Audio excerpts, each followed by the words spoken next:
本节目由匠心实力派豪华驾乘更自在的广汽本田冠道冠名播出。本节目由怡宝质本清润菊花茶联合赞助播出。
本节目由匠心实力派豪华驾乘更自在的广汽本田冠道冠名播出。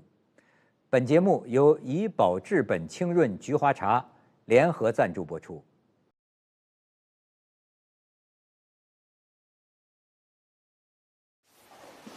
好，好，您休息，谢谢，谢谢，谢谢陈老师，谢谢陈老师，开心了，谢谢，感谢，谢谢陈老师，谢谢，谢谢陈老师，谢谢，保重，陈老师，好。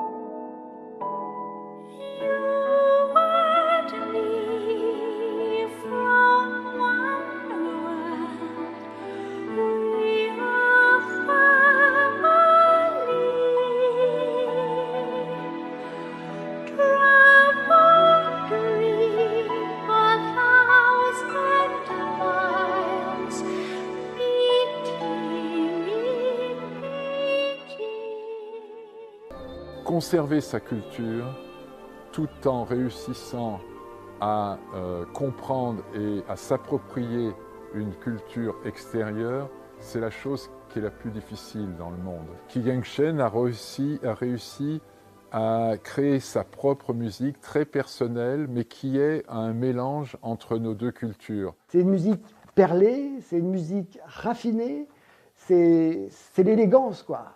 Je vous montrerai avec les partitions tout à l'heure les 4 versions qu'il a faites. Mais Qi Gongchen, qu'il le veuille ou qu'il ne le veuille pas, il représente en tout cas en dehors de la Chine la musique chinoise.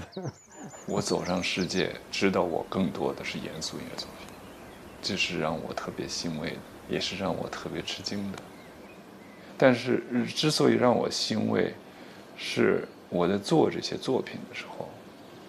我是诚心诚意的，我没想取悦西方人，也没想取悦中国人，我就是写一个我自己深有感触的，而且是在写作的当儿深有感触的。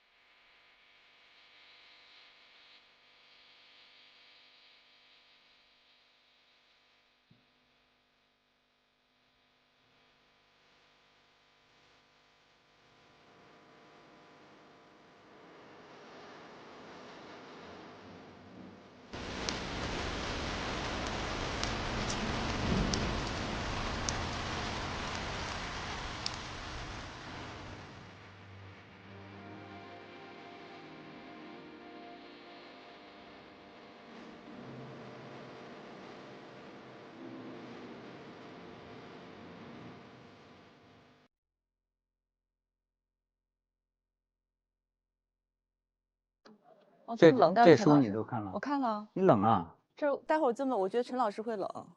那你们这才能把陈老师从浙江那边请到北京来？我觉得他有一种意志，他红光满面的，我看的。我看你们的节目里面也是，就皮肤显得特别好。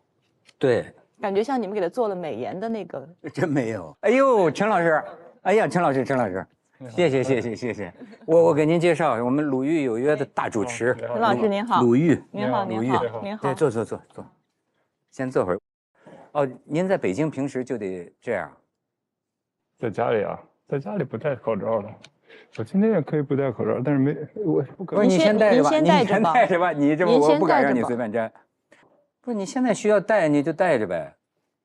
那不是到时候不能还是不能戴吗？最终它这个机器起什它是么作用？起一个助推的作用，不憋气。它那就是通过一个过滤网进去的，然后里边有一个马达，对，一个电动机，然后把空气吸进去。那您要在北京家里呢？家里是吸风系统，然后再加上空气过滤。哎呦，我今天状态非常不好，最近可能一直都不太好。有发烧吗？发烧没有，就这个肺不是越来越萎缩吗？越来越小了，所以我走几步路就喘。所以你会感觉到，就是生命在失控，你控制不了了，感觉。没有，现代医学没有别的办法吗？什么人工肺啊，它能换肺，最后换肺，但是换肺它就有一个排异的，对，更大的一个麻烦。你如果没有体能的话，是很难的。但是他觉得你怎么面色那么好呢？尤其是他说上次看咱们那节目，他说你满面红光，他以为我们给你做了美颜。那是我们所说的叫结核红。结核红就是说，当你有肺病的时候，不管什么病，它都会有一种红。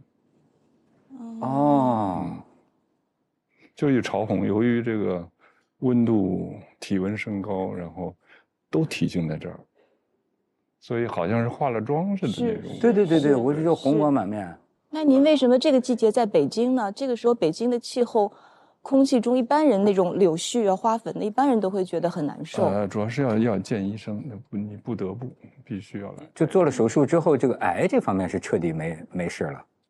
癌永远不能说没事，它这个潜在的这个细胞是永远都存在，你清除不了，就看你的体质是不是随时。我觉得我现在状态稍微平衡了一点。那对，坐下可能对，就喘过气儿来了就好了。但这因为下了我问过，车到这儿只有10几步路，我就会觉得就会喘气。那您是觉得在那个黄泥岭那儿就是好一些？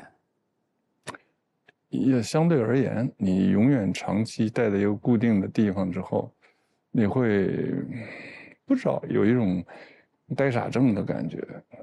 你就固定的一个地方的思维，每天都一样，每天都一样，也需要换一换环境。我在那儿待了最后这次啊，整2年没出来过。哦，对，不，那我看那个纪录片，去上海那次，那是哪一年？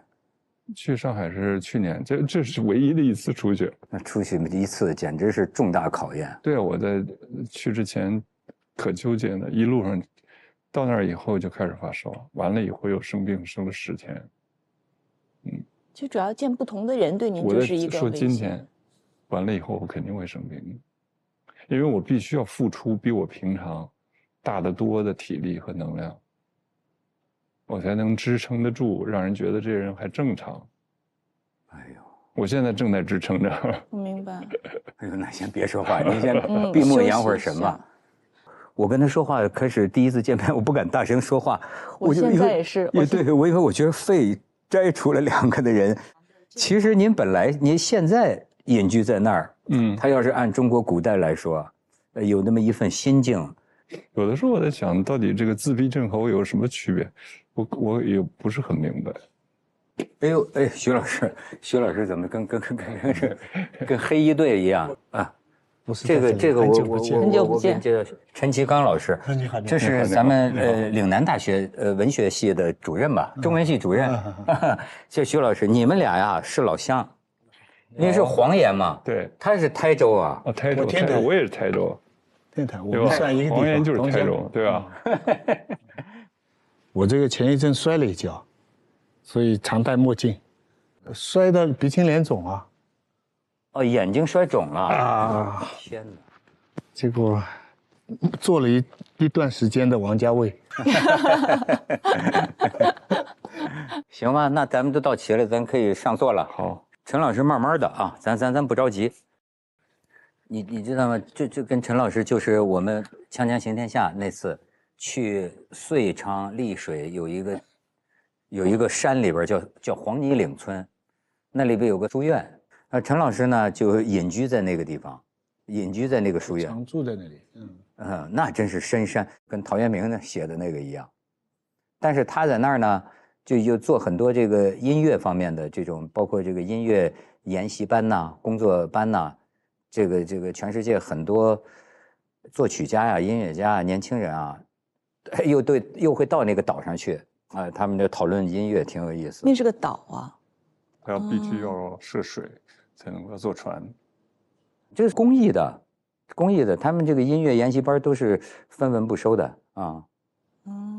就是我其实只办过4期，然后我就身体不好，我也办不了。就是招生愿意来，让我们有一个筛选的一个办法，然后让那些真正有志的年轻人来。这事情还是需要年轻一点人来做。我在开始做的时候已经是强弩之末了，所以没能坚持下去。但是最多的实际上还是一个人待的，所以那个园子很大，实际上常年就我一个人。他们也不太明白为什么一个人老在房间里，我也不明白其实。从早到晚不出门在干什么？他在。您说在房间就听好多广播，也不是看书，也会听，对，也会看书，然后也会思考，也会想写作，主要是这些嘛。实在憋得慌了，出去转一下。对，因为那边有那个负责养殖的这些个农民嘛，那他们就知道有这么一个人住在这儿，永远见不着人，就是这么一个状态。时间待长了会有点，多少有一点，怎么说呢？到2年的时候，我会觉得心里边有一点异样啊，我想还是出来稍微呼吸一点不同的空气。行，那我上次了解这个陈老师的习惯，陈老师开始了没有？没开始，一句废话不要说。就算开始了。好。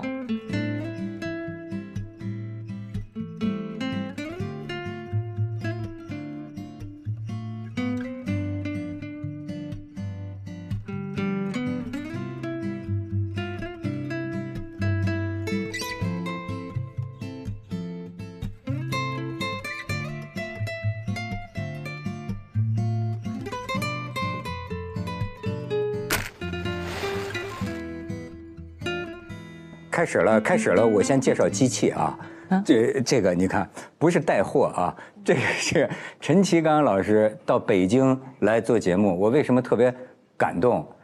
他把家里的空气净化器要带到这里，因为他这个肺啊有很严重的病，前些年动手术。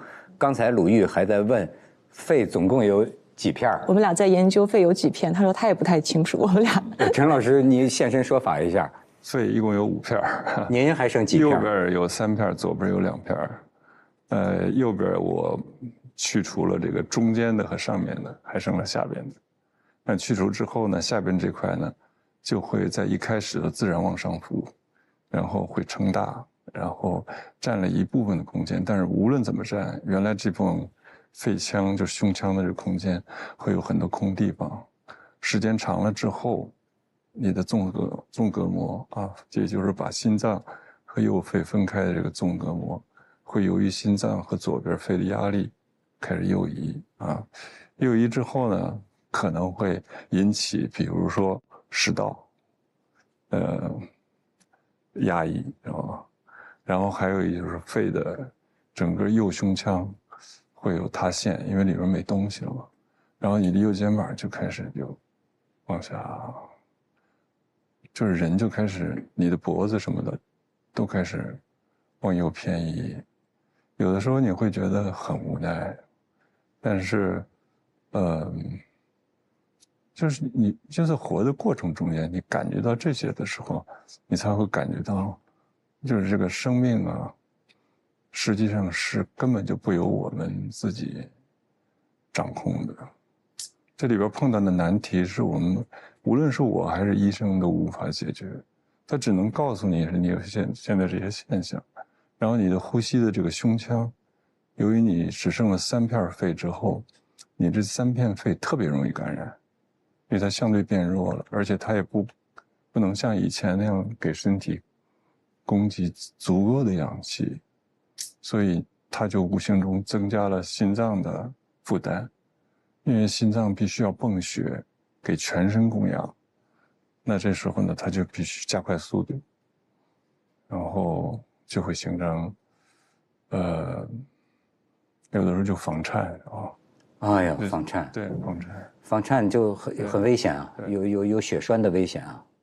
对啊，还有其他的，比如说最后心理衰竭，因为他老是这样的高强度的工作肯定是不合适的嘛，所以我现在医生建议我就是一天18个小时甚至更长时间的吸氧，所以在家里全部，刚才我在路上都是吸氧。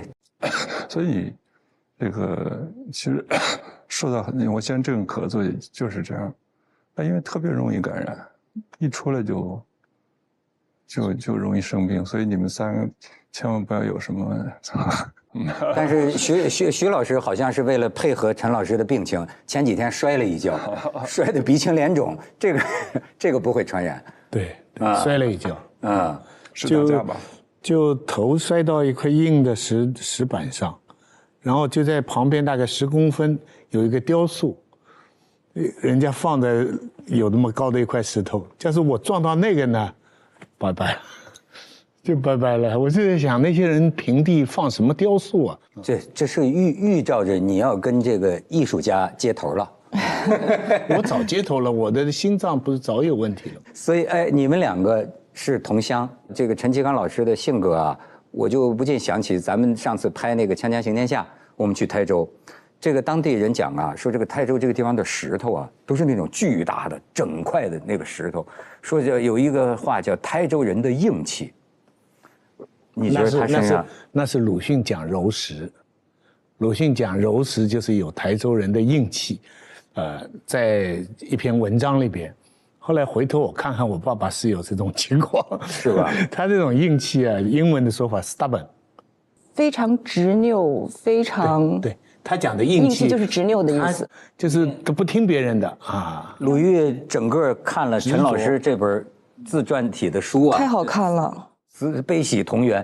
你是不是觉得陈其康老师是个性格特别执拗的人？或者说特别有性格的人，就反差特别大。因为他问我说，我就对您的第一印象，我说特别仙儿，然后他说陈老师仙儿吗？他说陈老师是一个内心特别，你用的词是什么？是轴。但我觉得这是一体两面，他不影响，就他可以活得很仙儿，但是内心又是个特别轴的一个人。其实我现在想想我的朋友圈啊，大部分都比我大10几岁，是您这一代人。为什么？我觉得您这一代人身上往往具备一种通人的知识结构，就是你比如说一个音乐学院的，是吧？但是你跟他讲文学、戏曲什么什么，他似乎，而且那个时候的人们，你看他爱音乐、爱电影、爱这个严肃文学。其实像王朔也是，这个就是知识范围啊。他就给你砍，我觉得这样的人实际上随着代际啊，似乎是在越来越少。就是到后来年轻一点的人呢，我们见到的是更专，就他在某个领域里其实可能比他的前辈走得更深，但是呢，他好像不在这种叫什么叫人文素养吗？还是那时代的原因，因为那个时候没有常规的专业的教育，所以有些人他就有各方面的知识出类拔萃。好像您是跟谭盾他们是同学是吧？班同学，对啊，同班同学。刘索拉也是。你在那个你别无选择里边有没有出现？我还在找呢，哪个是您？有没有出现？应该没有吧？他们那一个班儿太有意思了。你对那一段的这个印象，觉得给你留下了什么样的刻痕？那是一个非常开放的年代，就同学之间很坦诚，也很平等。然后他们都来自不同的地域、不同的阶层，然后岁数也差了至少10几岁吧。最大的46年生的，最小的应该是61年的啊，所以差距巨大。和今天的学生比的话，我觉得更应该说的是，在我们入学之前的那段经历，给了这些人不同，因为都有生活经历。您入学之前的经历，能不能讲讲简历？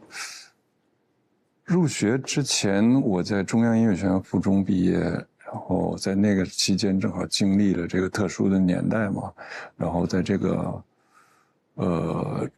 过程中，我们在军队接受思想改造3年时间，然后被分配到浙江歌舞团，和我后来的夫人一起去的。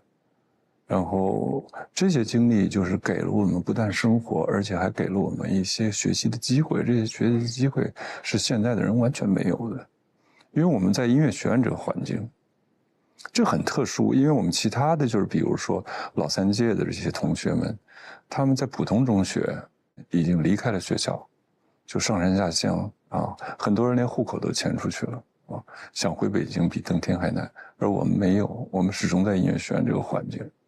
虽然是在附中，实际上在音乐学院这个环境中，附中大学是不分的，有的时候甚至是附中的同学要比大学的水平要高，因为音乐它不光是这个知识，它是个技能专业，就是你必须要有技能，而这个技能实际上在附中毕业之前他已经都掌握了。你看今天一个拉二胡的啊，他要上大学，然后还要上研究生，还要读博士，这我觉得很奇怪的一件事，因为每一个专业一定是有它的特点的。但我们那个时代呢，就是我们在学校里边，那是最好的学习环境，因为没人要你上课了。正是因为这个，所以你可以自由的去选择，因为老师都在。无法无天，对，野蛮生长。对，有些人就放弃了，他就回家玩去了，是吧？有些人就是绝对不会放弃。他一定会学的。我们徐老师特别爱听古典音乐，他讲的那个经历是我们那个时候最羡慕的。就那个时候我们的在工厂就幸运了，大部分到农村去了。最羡慕的就是一个军队，一个文艺，他2个都见了，对不对？是那个时候那是天之骄子，所以讲起来也的确得到了很多，因为那个社会竞争啊，大家车停下来了。所以你这辆车啊，就显得就非常非常的优越。那当然，鲁豫都比咱们小一点了啊，咱俩差不多。对，你的年龄，你的这个70后的感觉，看他的这个经历。我现在回想，我最开始知道陈老师的名字，我现在回想应该能倒到88、89年，就是看了刘索拉那书之后，然后对他们这个77班的人就怀着一种崇敬、虚仰视才见的心情，特别好奇。但那个年代也没有网络，我不知道从什么地方去找关于你们的一些信息，所以当时他们所有的名字我烂熟于心。您书里面写到，就是您这个班后来收差不多将近30个学生，但我真的记得我曾经在可能是北京晚报还是人民日报有个小角落，就说什么中央音乐学院他们那一批开始收大概10个学生，15个吧，差不多15个。后来因为说这个人才太多了，就太好了这一批学生。然后就扩招，从15个扩到可能将近30个。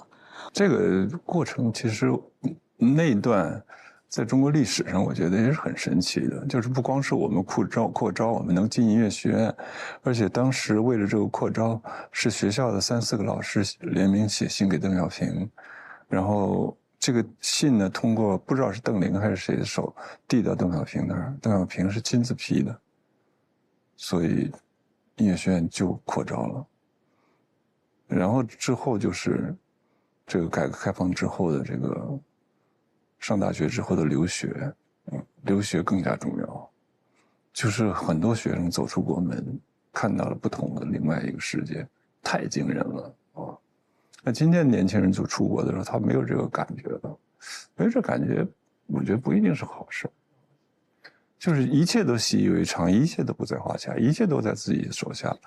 也不缺钱，对吧？然后出国也就是像游学一样的，也没有那种如饥似渴。那我们出去的时候是要了命的，是吧？就是你必须要学，你必须要学成，你一点退路都没有。因为我没有任何海外关系，所有的人，无论你是干部子弟，还是一个资本家的孩子，还是农民子弟，都没有任何退路的，就是背水一战，因为靠的全是政府的，或者是外方政府或者中方政府的助学金，你不好好学是不可以的。我觉得还是跟您的这个性格有关系，就是我觉得他骨子里特别狠呐，对自己特别狠呐。当然，像今天有些年轻人说你们跟我们讲什么成功者的故事，对吧？那是成功的人说的，那对我们能有什么作用？但是啊，我想请陈老师讲讲，我觉得对，可能，比如现在很多面临找工作，或者你有一个机会啊，那么也许有一个面试的机会，对吧？那么当时这个陈老师要拜这个法国这个现代音乐大师梅西安呢，那是鼎鼎大名的人物啊。我原来以为他收您为徒，是因为什么？咱说的七大姑八大姨啊，或者有点什么关系。都看了他这书，我才发现，他凭什么收你为徒？我跟你讲，今天这件事情仍旧他可以说还是个谜，因为如果是我换位思考是他的话，我是绝对不会收的。为什么？找我的人太多了。对呀。那找他的人更多呀。对呀。他为什么要收？然后别人说那是因为你有才，我哪有才啊？我完全没才。我可以说是一个出国以后学习西方现代的这个20世纪的音乐，我们就是白丁。一窍不通，他说什么我都不知道。你怎么就能拜到他的门下？我觉得这都是天意。这个事儿是只能用运气来说，因为我要找他我是找不到的。然后我也没想的，我没那个胆量去找他，因为一个中国的学生到今天为止，你敢去找吗？比如说海明威，我在书里举了这个例子。比如说海明威有名，你跟他去学，你试试看。你首先你找不到他，对吧？而且找到他了，他凭什么教你？你有什么才能？你能证明你什么？为什么教你？对他有什么好处？一切都没有。我也是一切都没有。所以我说这是运，你知道吗？时运。因为我正好要找他，然后我就在街上，我们第一天到了法国波尔多去学习语言，在街上就碰到这么一个人，让他骑着自行车看我们2个同学，然后他就停下来了。街上碰到一个人。一个法国人，对，一个老者，大概60岁左右，他就下了自行车问我们：“你们有什么需要帮助吗？”然后我们说没吃的，我们想去找，因为法国商店全关门，周末全都不营业，我们不知道嘛，刚到。然后他说：“啊，那我知道，你们跟我走。”然后他说有个集市在附近，一边走就一边开始聊了啊。来学什么的？我说我学音乐。哎，他一听说我学音乐，他眼睛就亮了。啊，我们现在今天说是搞文艺的人，大家蔑视你，对吧？在那个时候，你直到今天啊，法国，他还会是这样。就是我在法国碰到的所有的运气，都说不定和我的专业有关系。然后后来我找住房，不是也是这样吗？那个老的一个建筑师在法国。很有那种 class 的建筑师，就是贵族一样的人啊，也是平白无故的，就是他一个教会组织，说是周末的时候愿意，就是去见一见那些到法国来打工啊、没有工作的啊、来学习的一些年轻人，愿意给他们一些帮助，然后我就到他家去，他自己主动联系的我，给我打电话，然后。他一听说我是学音乐的，他就开始聊了，然后我就开始聊中国美术啊，因为我家是美术家出身啊，对，然后用中文聊，不是用法文聊，那是用法文聊，但是肯定水平会很差嘛，他不管。但是之前你已经学过法文了，我学了7个月嘛，出国之前，然后每个星期他就给我打电话让我去到他家里，他们2老夫妻2人，你知道吧？就是跟我一块吃中午饭，完了一会儿就聊天。后来就是几次之后，他都每次走的时候，他会给我一些吃的呀，让我带走啊。然后最后我说我找不到房子住，然后他说那你住到我家来吧，那就这样啊。我在他们家住4年，不要钱啊。哇，那也是因为我刚才说到回刚才的话题，就是我是学艺术的，你知道吗？学艺术的人就是在那个地方，他有一种盲目的，就是对这种学艺术人的一种尊重吧。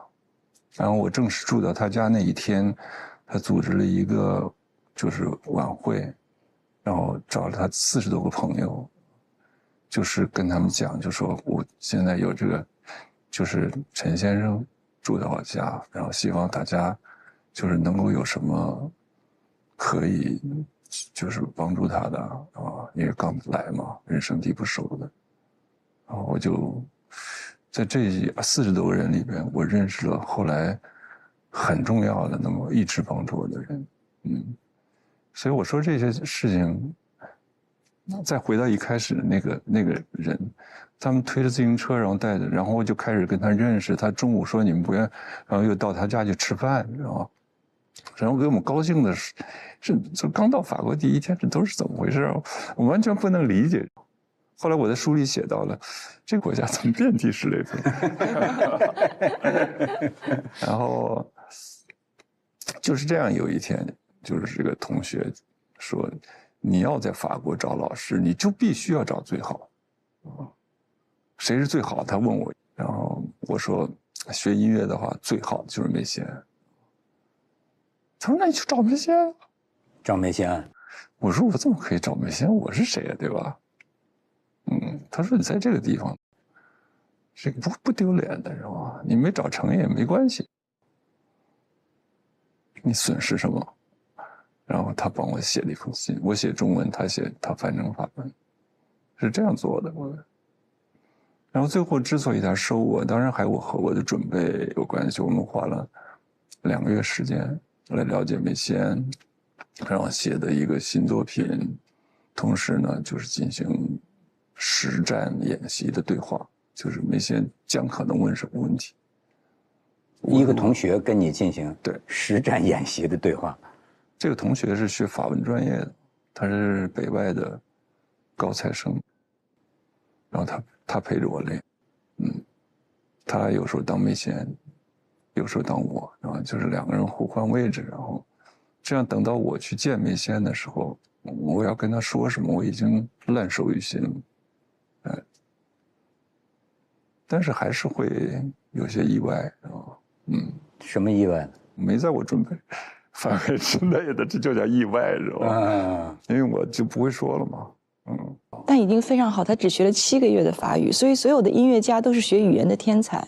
是吗？有这对说法？一定是因为他的听力会特别好。学语言的本质，你要听到、听清，能够分辨，才有可能听懂和去模仿嘛。哎，您说这个声音哈，我有一个可挺无聊的细节哈。我看您有一次看这个跟这个外国的乐团在排练，就那个大提琴，然后您在那个座位上讲，您说这个大提琴的声音再小一点，然后那位大提琴手说，哎，是吗？说我是故意，我是以为我是有意要这么大的，然后你就说啊，那好，你是对的，就这样吧。哎，这为什么呢？这不太符合您的标准啊。因为他在台上有他的感觉，我在台下有我的感觉。他如果觉得自己舒服，这个舒服是很重要的，对于一个演奏家来讲。他舒服还是您舒服？他舒服，他舒服，在台上他才知道我和乐队的配比关系是什么。哎，那我有一个好奇，就接文涛的问题，您书里面写的您跟马友友那次合作，说一开始特别大的期待，但是一到彩排，马友友拉完之后，您心里面特别沮丧，因为跟您想的不一样。当等到演出的时候，就您认为他的表现就是完美，超出可能您最初的那个预期。但是跟您刚刚讲的又有一些不同，就是你会认为他台上他有他的呈现，你有你的想法。那您希望是演奏家是能够最终和您的想法是吻合的。这是2个不同的领域的，就是两件不同的事情。因为我对马友友的排练是马友友完全不知道这个作品。是第一次，全世界头一次诞生了这个作品的时候，他来排练。这时候他不知道应该怎么拉，甚至我也不知道。所以在第一次排练的时候拉成那个样子，这时候我会觉得啊，我就写这么一个东西，就很让我失望。是对他的演绎失望，还是对你自己的曲子失望？都有，因为这时候你就不知道是你的问题还是他的问题。这就是首演的这种挑战，就是这样。可能很好的作品首演演砸了，那很多例子啊，比如说老柴的《天鹅湖》啊，或者是这个柏辽子的《幻想交响乐》，或者是比才的《卡门》呢，在他们这个有生之年都没有听到，都是失败的。接受美学就完了，有个理论就是说，写出来的作品如果没有人读的话，就是曲子，就是谱子，直到有人演奏，它才成为作品。是，所以它等于是的，我只写了一半，另一半他完成了叫他就是一个2度创作嘛。我有点冷，有点冷啊。你看我说陈老师会冷，再把那个有点冷，我们把那个冷气关一下，或者升高一点温度。升高一点温度。你有没有带更厚一点的？因为我自己能量不足。有没有更厚一点的衣服？有一件衣服，但是会发出声音响。没关系的，没关系，要不您披上呗。哎，都关掉了。您说那个梅仙，其实我刚才想问的就是跟你的中国背景有没有关系？对，就他会对东方，就是对中国孩子会有怜爱之情，可能。他对东方是有一些个特殊的感情，我也觉得是，但是他对中国了解不多。但是这并不能说明他对中国非常有兴趣啊，这我没有觉得。但是呢，他是一个你给他披上了，没有那个没有文化歧视的，这点是非常重要的。完全不会因为你来自一个第三世界国家，然后你显得很无知，他就会这个鄙视你。歧视你，这在他身上没有。我在文艺界其实我很少感到这个，这是没有的。就是也是一个外国作曲家，还是一个法国作曲家，你所获得的机会应该说区别不大。哎，我想问问徐老师，你听古典音乐的兴趣偏向于哪方面？我后来就比较喜欢拉赫玛尼诺夫，我发现里边有俄罗斯的精神。这个是我个人的爱好。对，开始嘛，当然就是贝多芬啊、莫扎特啊，这个、那也是10年以后第一次听到什么命运在敲门啊，对我们来说，这个是一个三观震动的东西。但个人的趣味后来还是偏向于就俄罗斯的，我都喜欢，俄罗斯的音乐我都喜欢。但是你看，你知道我要说什么了？他到这个法国去学音乐，他才发现，在法国的这个音乐殿堂里面，根本就没有你们所喜欢的，就是俄罗斯的一席之地。美术也没有，美术也没有，什么列宾什么的，绝对没有。拉赫玛尼诺夫啊，肖斯塔科维奇啊，真的吗？法国人不认这些人吗？你不能泛泛的说法国人，应该说法国知识界吧。就是他的这种，他们很多人是逃到法国以后才创作的。对，那就是另外一回事了，你知道吗？比如说斯特拉文斯基，他是到法国以后才开始，但是呢，在法国的这个艺术高级的殿堂上，真的见不到俄罗斯的痕迹。这个是一个，我觉得这是一个民族文化的一个问题，而不是一个谁正确谁错误的问题。你比如中国人喜欢自己的那些个作品，对吧？你到了西方以后，完全没有任何地位。他会有一种，他觉得他那个绝对居高临下，所以你会在这个环境中间，有的时候感觉到一种压迫感，但这个压迫感呢，又会促使你去思考，然后就会促使你选择你自己的定位。我觉得这挺好的，因为你只有见识到对比，然后见识到不同之后，你才会。就是突然一下，我原来环境中间的这种感觉有点动摇，然后最终呢，你会逐渐回归到一个最适合你的一个定位。其实我对俄罗斯非常喜欢，我至今还是非常喜欢。那是因为我们这一代人的教育与俄罗斯那一代人的教育有很多共通性，或者我们社会中有很多共通的东西，而在西欧社会，他们所经历是完全不同的。他们不煽情，他们对所有煽情的东西是非常鄙视的，他觉得你积极趣味啊，但是情这个东西，我觉得对人来讲简直是至关重要的。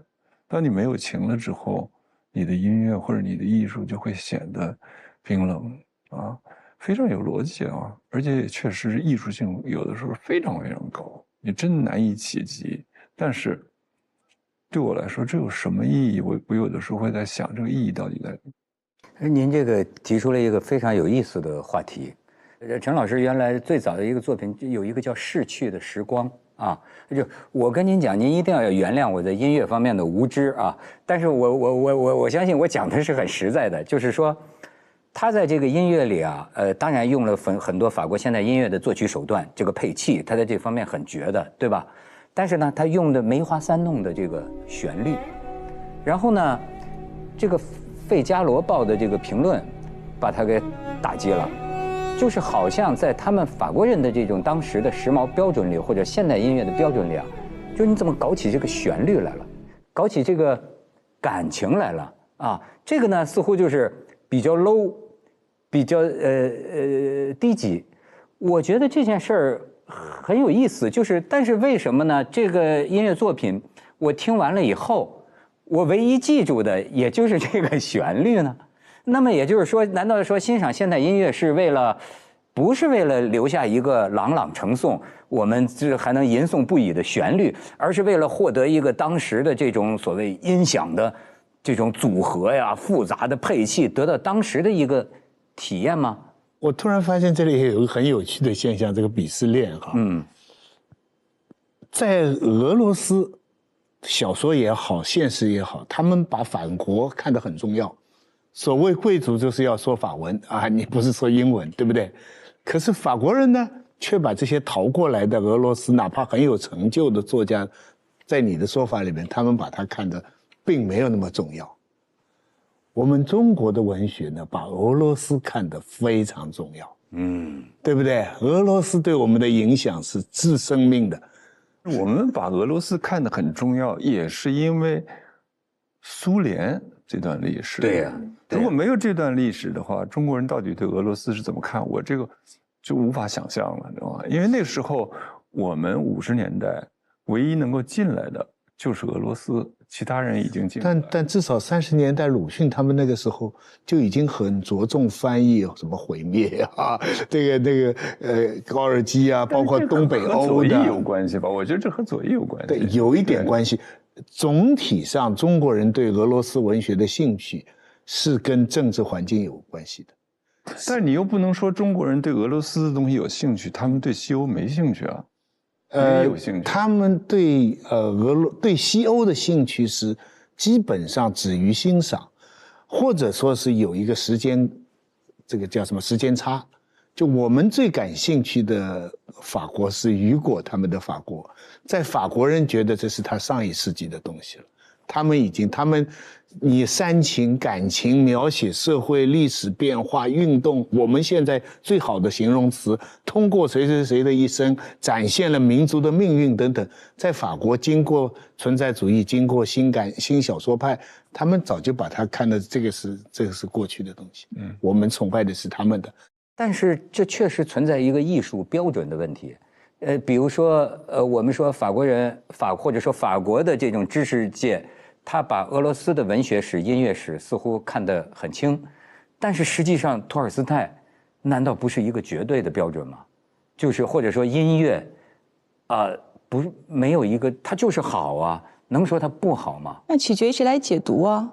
如果你要是纳博科夫在美国给学生讲那个文学课的时候，他就觉得他就把全部的房间的那个灯光都关上，然后窗帘都拉上，然后打开一盏灯，说你看，等于我们之前俄罗斯就是一片黑暗，这盏灯是比如说是随便卡夫卡或者随便举个例子，然后就把窗帘全部打开，说这个窗帘打开以后阳光进来，这就是托尔斯泰。那你取决于是谁去讲，是哪个角度去讲。就是不同的，是吧？是纳博科夫讲的。我们现在大致接受的那个西方文学的这个所谓3个黄金阶段，还是以英美的价值观来说的。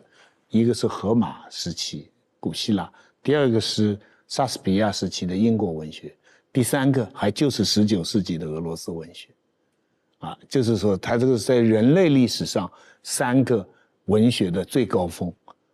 有苛求者就常常来说，鲁迅他们为什么达不到托尔斯泰？那每个国家这样来比都是很麻烦的。但是陈老师刚才讲的一点很重要，就是法国他自己有一套不受英美主流决定的艺术判断的一套标准。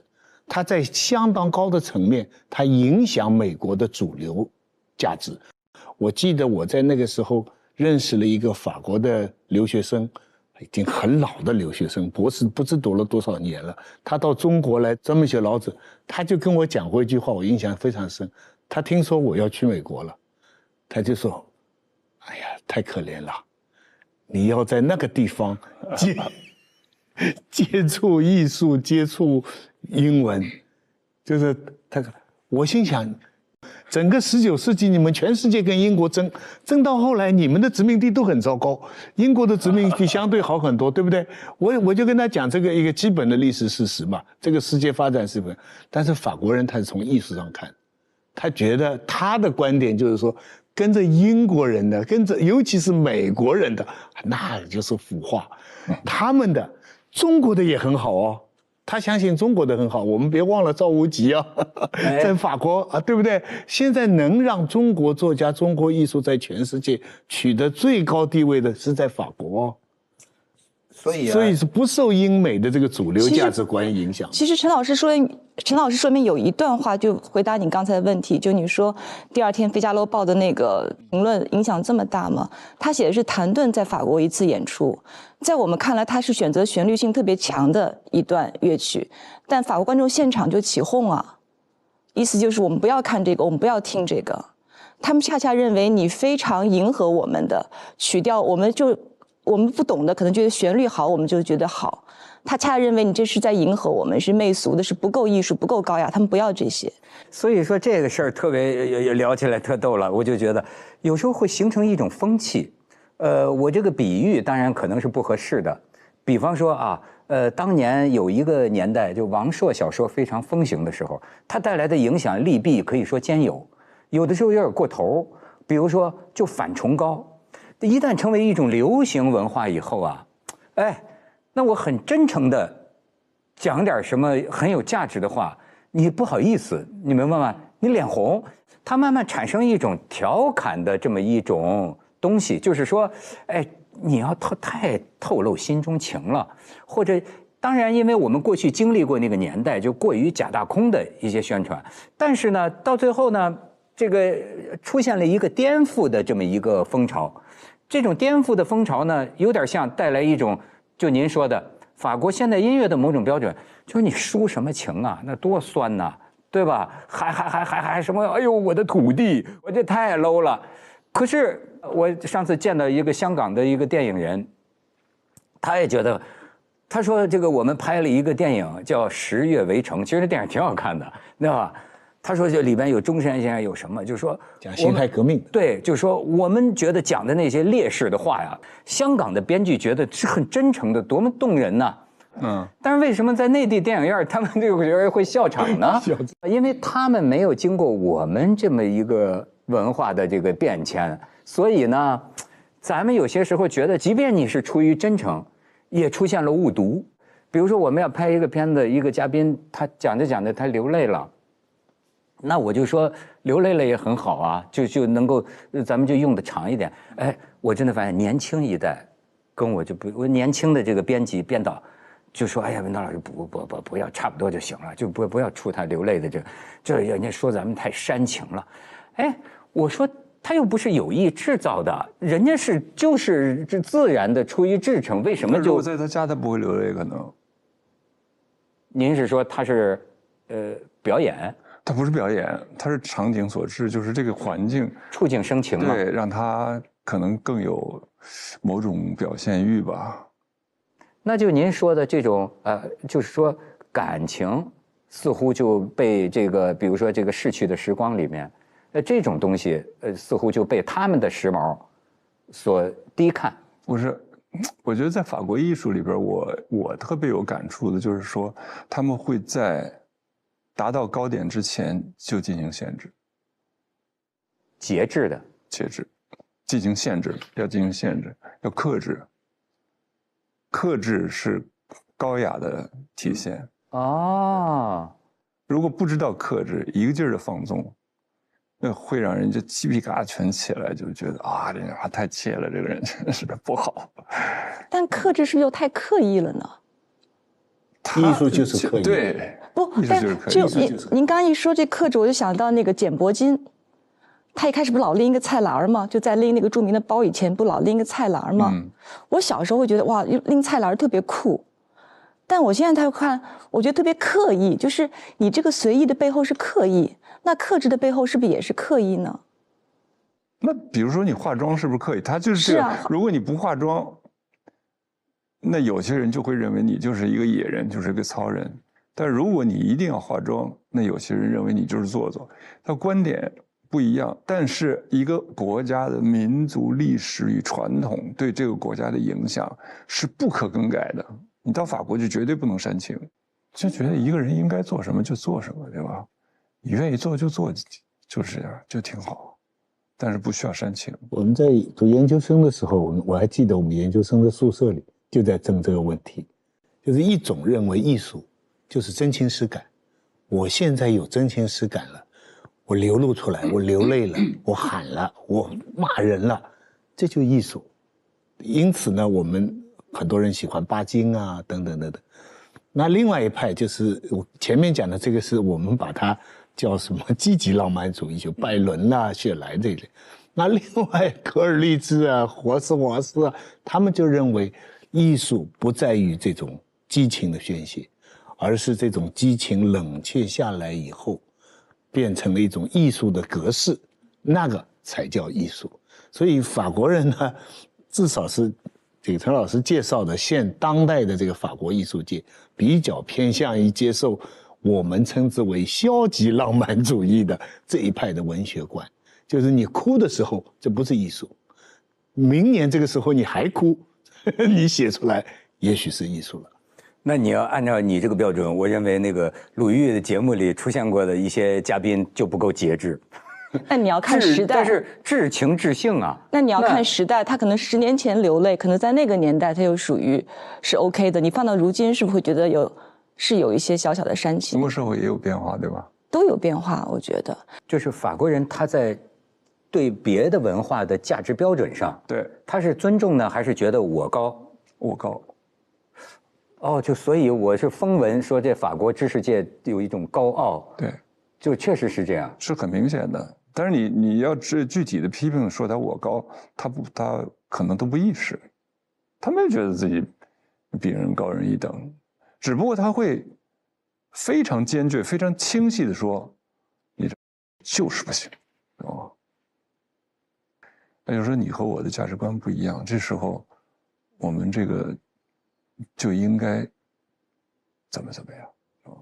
法国文化对中国的影响啊，其实蛮复杂的。它可以分成2个层次，一个层次就刚才陈老师讲的现当代法国，它在价值观上它是20世纪的，它是比较超越冷静，它相信自由高于这个正义等等这些。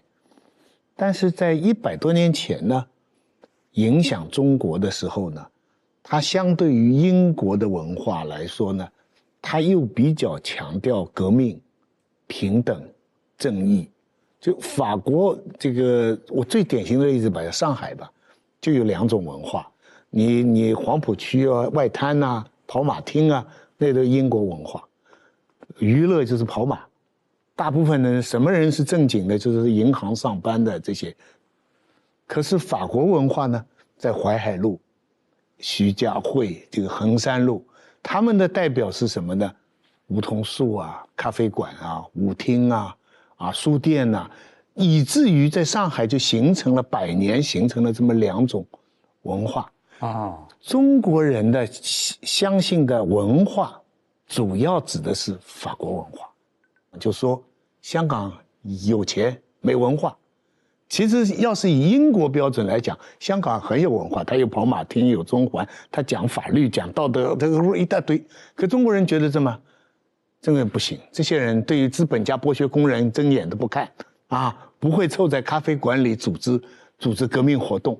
所以中国后来想到的文化革命，其实是来源于法国。中国人最喜欢的就是那个什么这个叫什么来着？什么 Tomorrow is another day 那个，对不对？就是描写工人怎么受苦。悲惨世界吗？对，悲惨世界，La Misera，那里边的每一句都唱到中国人的心里去了。而这个法国其实不是当代的法国，这里边有一个世纪的一个误解。但中国人我相信都感激法国文化当初给中国人的这种启蒙。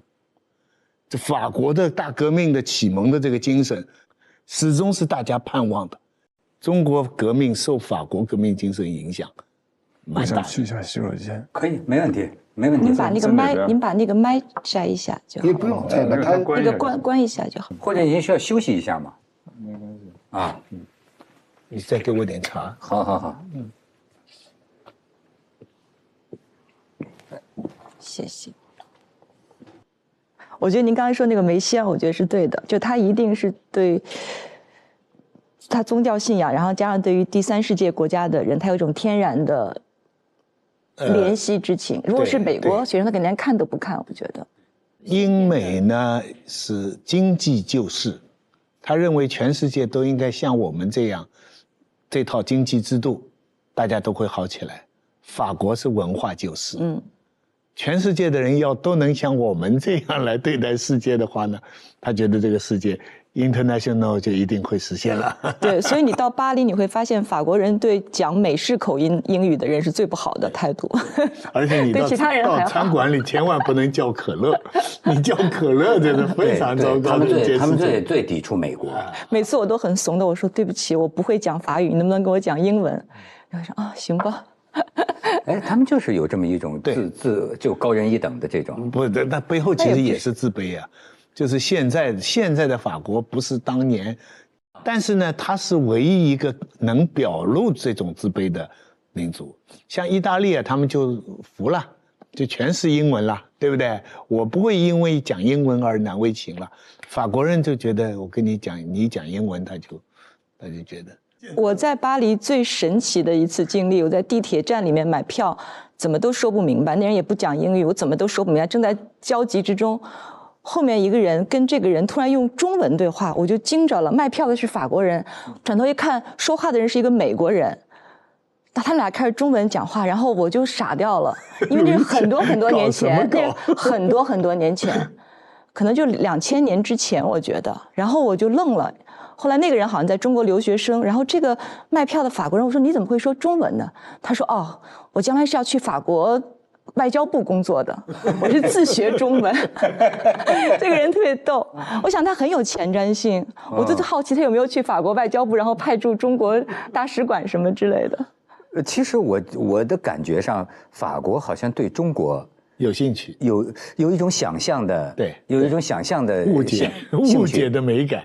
你包括这个艺术，它就直接受这种影响啊，什么马蒂斯啊，什么它就是东方日本浮世绘，对，而且就我为什么说东方主义啊？就他们曾经有一种想象，当然这种想象后来就是破灭了，觉得东方代表着那种什么叫迷醉、神秘、奢华、颓废。是吧？还有就是盛产黄金遍地，盛产香料，对吧？就是那么一种地方，这个真是挺有趣的。东方看西方啊，西方看东方。你知道我在前一阵在这个伦敦看了一个展，这个古希腊这个不是跟波斯互相打过仗吗？就波斯打输了，但是波斯的这种帝王文化影响了希腊人，就是希腊这边有些雕塑。就开始他们饮酒啊、饮宴都是站着，因为希腊就是公民社会，都是平等的，对吧？然后就是说呢，他们跟波斯打完一场战争之后呢，虽然把波斯给打败了，但是他们也看到了波斯的这些皇帝大流士的光，大流士，我家伙这么多人陪着，于是呢，你再看希腊的雕塑，就开始出现这个题材，就是躺着、仰着，还披着那个波斯式的那个毯子。我是躺着的，你们都站着跟我喝酒。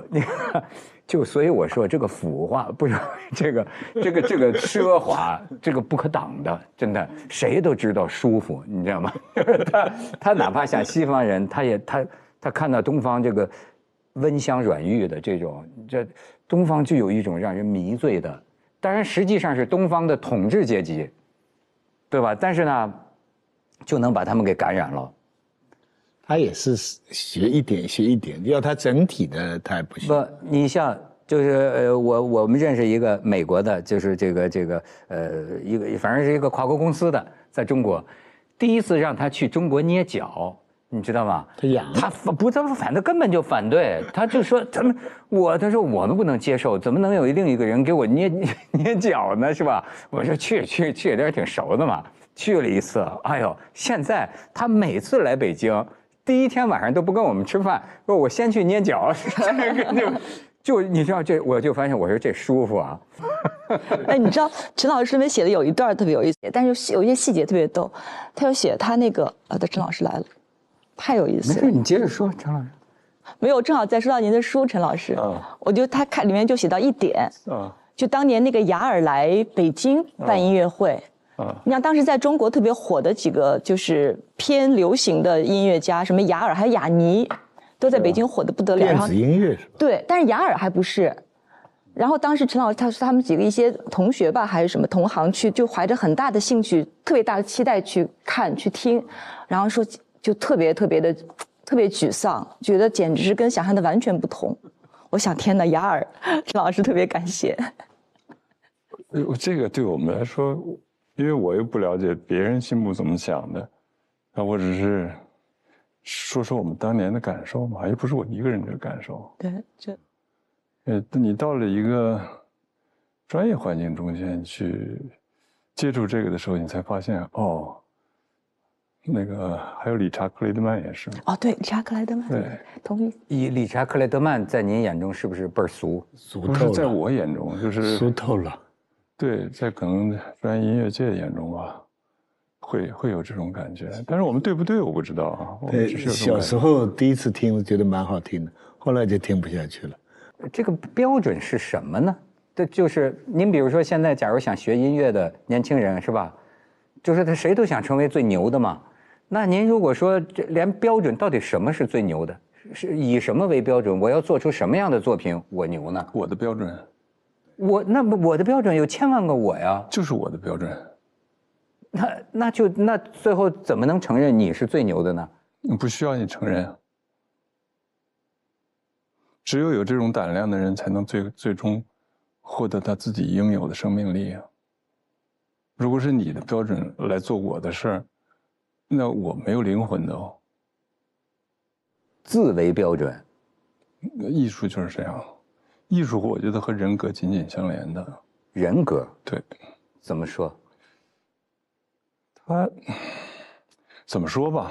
就说一个人可以有思想，但是最终这个思想，你必须是通过自己的行为，去把你的思想实现，才叫有思想。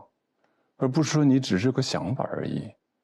那么这个思想的实现实际上和你的人格紧紧相连，也就是和你的人生观紧紧相连。如果你连人生观都没有，你连自己的追求都没有的话，你那个艺术肯定是苍白无力的。这个理查克林曼就是这样，因为他的目标我们可以听得出来。其实任何一个艺术品当在创作的时候，他如果有私心杂念的话，或者他有邪念的话，是根本就躲不过去的。这个可能就是说，比如说今天大家都说 AI 的，对吧？对呀，AI 能写音乐了，是吧？是啊。可是，我觉得大多数说 AI 的这件事情的人，是在玩 AI 的人，而不是 AI 自己。AI 自己没说话呀，他没说自己有多牛啊。因为要证明这件事情它是这个有效的、可行的，必须 AI 创造出那个音乐来啊！你把那成品拿出来一看，那简直是小儿科啊！就是连最基本的，就是我们要作曲家写这音乐比 AI 还快呢，而且这种音乐大家不稀罕，不稀得写。那他会不会采收的这个数据足够多，他把人类一切的音乐素材都学习了，最后他出来一个东西？不可能，我觉得不，但也可能我错了啊，因为我并没有看到将来，将来我也不在，大家都不在了，我们只是在争论嘛。因为什么呢？我觉得一个伟大的艺术作品，它是人类灵魂的体现。人类灵魂不可能采集的，你采集不到的。因为 AI 能做的是什么？现在比如说 AI 可以收集信息，重组信息，然后呈现重组的信息，而且可能呈现的非常有趣，这都是有可能的。但是你却不可能写出这个托尔斯泰啊，写出这个罗密欧与朱丽叶啊，什么就悲惨世界啊，红楼梦啊，AI完全不可能啊，因为它没有灵魂，它怎么写这些东西？是不是这样？但您知道，陈老师现在小孩特别有意思。我之前跟几个年轻的人聊天，他们现在小孩在 AI， 比如用那个 ChatGPT 跟 AI 聊天的时候，就会夸 AI，说哎呀 AI 你真棒，说你这么聪明，什么都会。他们要在 AI 世界里留下一个特别良好的记录。他们认为 AI 一定是未来我们人类社会的一部分。他们想在此之前跟他们搞好关系，先讨好。对，特别有意思。然后 AI 就会说，AI 就会说，哎呀，我们也没什么了，我们就是一个 AI 的模型，仅此而已。你讨好观众都为真正的艺术家所不耻呢，你现在讨好 AI， 说明当代但是的 AI 能做的什么？多聪明。他那回答也就是这样，他也收集信息之后总结出来的一个结果嘛，他不可能出现一个非常创世纪的一个伟大的作品。现在这个问题呢，就是有一个不可知。你看，这个基辛格不是也很关心人类未来嘛？他跟一些个搞这个大数据的做了一个对话，写了一本书。我觉得他这本书里，其实看来看去啊，我就记住一句话，他们就在说一个事情，就是说，我们人类以前呢，汽车我们知道它的原理，知道它所以然，所以呢，我们能够控制它。但是现在的真正的转变在于什么呢？尽管我们设计了程序，可是我们已经不知道它在里边转了什么脑筋了。我们不知道它，就比如说这个现在网络平台上为什么推送了它，为什么推送了它，连平台的管理者也不知道它内部是怎么。就你以为他应该按照我们输入的这程序，他应该选它呀，但是他选了它，就像那个下棋的一样嘛，就是到现在是你不知道你设计出来的这个东西。他是怎么做出这个选择的？因为数据量太大了，这里面存在一个输出的一个不可知。比如说，有没有可能，这个哪怕作为一种偶然性，有一天他出来了一首曲子，竟然把全场观众感动得热泪盈眶，难道没有这种可能吗？我觉得没有。如果没有人甚至我如果说这是陈其刚作曲，这不是 AI， 大家听完了，泪流满面。You and me， 对 ，You and me 太容易了，就是这不我们所说的真正的创作不是这个东西，它是人类心灵，这是没法创作的，因为这不可代替的。你不能说这个 AI 可以脑机接口是吧？我知道你脑子里想什么，但是你的那种心灵感受，却不是脑子里想什么，它是一个非常虚空的东西。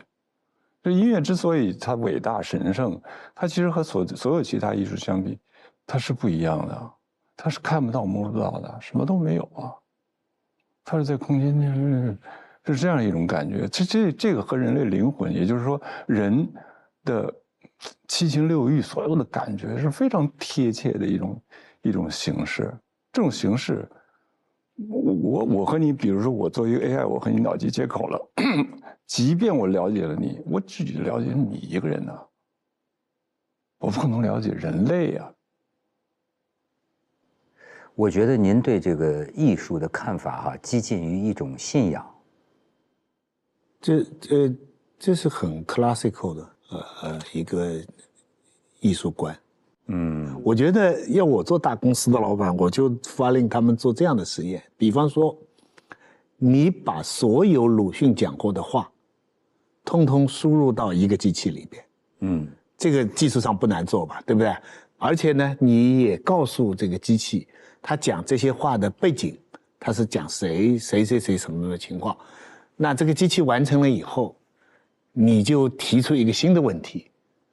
比方说现在有一个新的一个作品，纳博科夫这本书现在中国社会里出现了什么一束梨花压海棠，你怎么来看？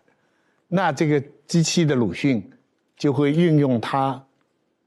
有风啊！没事，讲到鲁迅，我们要真是鲁迅显灵了，鲁迅照着我们。他根据他以前所有的逻辑，包括情感，包括愤怒时，他能不能产生一篇文章，让我们看？我们都很希望看到他对一个他不知道的事情，他有一个什么样的反应。